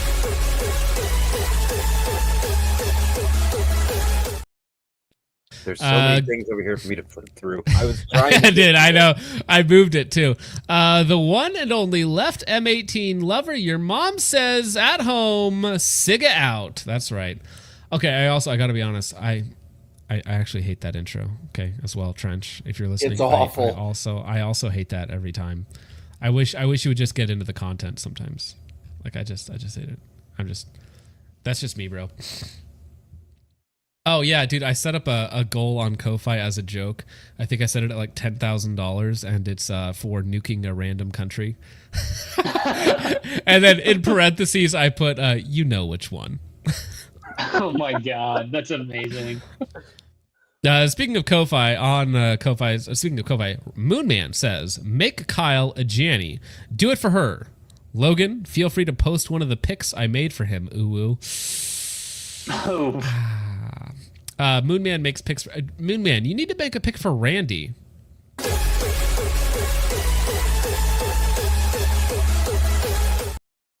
Do that Jurassic Park one where it's like yeah. Put him on top of like a brontosaurus or on top of a T-Rex. Like, don't clip that. Don't clip that. Don't clip that. No. Wait. Solo layout, and I couldn't get it quick enough. Well, it's going to be on the replay. Don't worry about it. All right, no, I think that's it. We're done. 3 hours, 33 minutes, and 33 seconds. Freemasonry spotted. Randy, what do you got coming up soon, man? My girlfriend is going to Wisconsin with the kiddo to visit some family, so I'm recording like 50 videos, hopefully, in like the next 2 weeks of stuff that I've had in the hopper for a while. So yeah, sweet. Well, here I'm going to post a link. Yeah. What rifle is that Arcanon? It's on the Quantum. The Blackout Defense, is that the one? Blackout Defense. Yeah, I got a Blackout Defense. What is it? I still got the hat. There you go. Yeah. Ooh. I posted the link to his LPVO video in chat, so you can go and argue with him in the comment sections and boost his engagement. Yeah, love it. What's the hot topic video though? What's like this is gonna be a banger? Obviously like the USPSA, but also like some of the grips you shouldn't buy for AR-15s. So like that Kung Fu grip that is that everybody has, yeah. And there's a few others that I don't want to give away, but they're bad. Yeah. Bones, what do you got coming up? Now that you're almost back, you got a lot of pent up videos, I'm sure. You got a big load of videos you need to just get out there. So pent up. I have so much ready. He's got video retention. He's on that video retention. I'm super excited to be back home, and I've got like at least 5 or 6 videos that I'm pretty much ready to immediately get rolling on. I'm gonna get into a new job. I got it all lined up. I'm gonna maybe sell the house, so there's a lot of moving parts. But I know I plan on getting the video out pretty soon when I get back. And the hot topic, or we'll give a spoiler alert. The point of contention is, I think the first video I'm going to make when I get back is, I really like the Radian Ramjet, but would never carry one. Good video. There you go. I agree. And I'm very surprised nobody's talked about. That's what I gonna make discovered people about it. mad. People love the ramjet, man. I know. I'm That makes a ready good for video it, though. but I think Rad's I know what arm you're gonna says say. Rad's arm says he has a blackout defense gun that didn't run and had no gas port drilled in the barrel. I've heard of that actually. Wild. And I think I saw. I it hate that, man. Because it's like, obviously you didn't test fire it, because if you test fired it, you would know. It's like LMT. LMT sends out an upper with their straight gas tube installed upside down. So it's like, you didn't test it, bro, because you would have figured out that it didn't run. I hope they made it right. Like, I put a different safety in my blackout defense, and I was like, hey, I can't get this cartridge trigger out. What's going on? I called blackout defense, and they put me through to, like, Tom in the back immediately. And he just walked me through it. It was pretty wild. Yeah. Richard, what do you got coming up? Tomorrow I've got the clip from the Valhalla BFT Sean Ryan, John McBee video coming out. Oh, sweet. Heck yeah. So if you guys... Bro, I was not... Yeah, I just posted the link in chat. Focus Clips, check it out. I was not expecting that trench clip with Charlie to do 22,000 views today. 22,000 views today for a Clips channel. Nice. So, yeah, last I checked it was around 12, and I was like, wow, that's taking off. But Fair enough. It did very well. Well, I mean, dude, this thumbnail, It's pretty it was so crappy, dude. So that is, can I make it bigger? Oh, and I'll just grab the thumbnail. I have it over here. I'll just grab the thumbnail. Dude, so this thumbnail is so bad because I literally grabbed a random PNG arm with a gun and then just cut out Charlie's arm and put it on. And then I just grabbed a hot face and put it on there and then just one of Trench's things. This thumbnail is so amazing. I love how crappy it is. I should have given you the hug life where he's pointing with Hops wearing the chain and pointing the gun. He could have pointed it right back. Oh, that would have been good too. Yeah, leave my femboy alone. It's my femboy. All right, gentlemen. Well, hey, that brings it to me, I guess. So yeah, I got videos and stuff coming out, dude. I've been editing this video and working on this video for like a year and a half. So you guys are gonna really enjoy it. It's gonna be about those civilian auto rifle concept thing images. It's gonna be on Red Right Hand, so that's gonna be fun. People are gonna love it. It's gonna make a lot of people very happy and mad at the same time. So I'm not worried about it. It's mostly done. I just need to get a couple more things done with it, and then it'll be out. So, but with all that out of the way, gentlemen, thank you. Actually, no wait, there's one more in Ko-Fi. My bad. Huge ass says, and that's it. Thank you, man. Appreciate that over there on Ko-Fi. Central Sands Defense for 5 says, "You stay away from my blessed state, Randy. Stay away." I don't know which blessed state that is, but Wisconsin. The Wisconsin. I lived in Wisconsin for 34 years, so I was there in the middle. So. I was there. That's where I moved to. Or actually longer than that, 37, I think, technically. Hey. Certified cheesehead. All right, but gents, thank you so much for the support. Thank you for hanging out and watching and all that sort of fun stuff. Thank you to the supporters, the mods in the chat, the guests for hanging out. Check them all out, please, and thank you. And with all that out of the way, gents, thank you so much for watching. I hope you enjoyed. I will see you in the next one. God bless.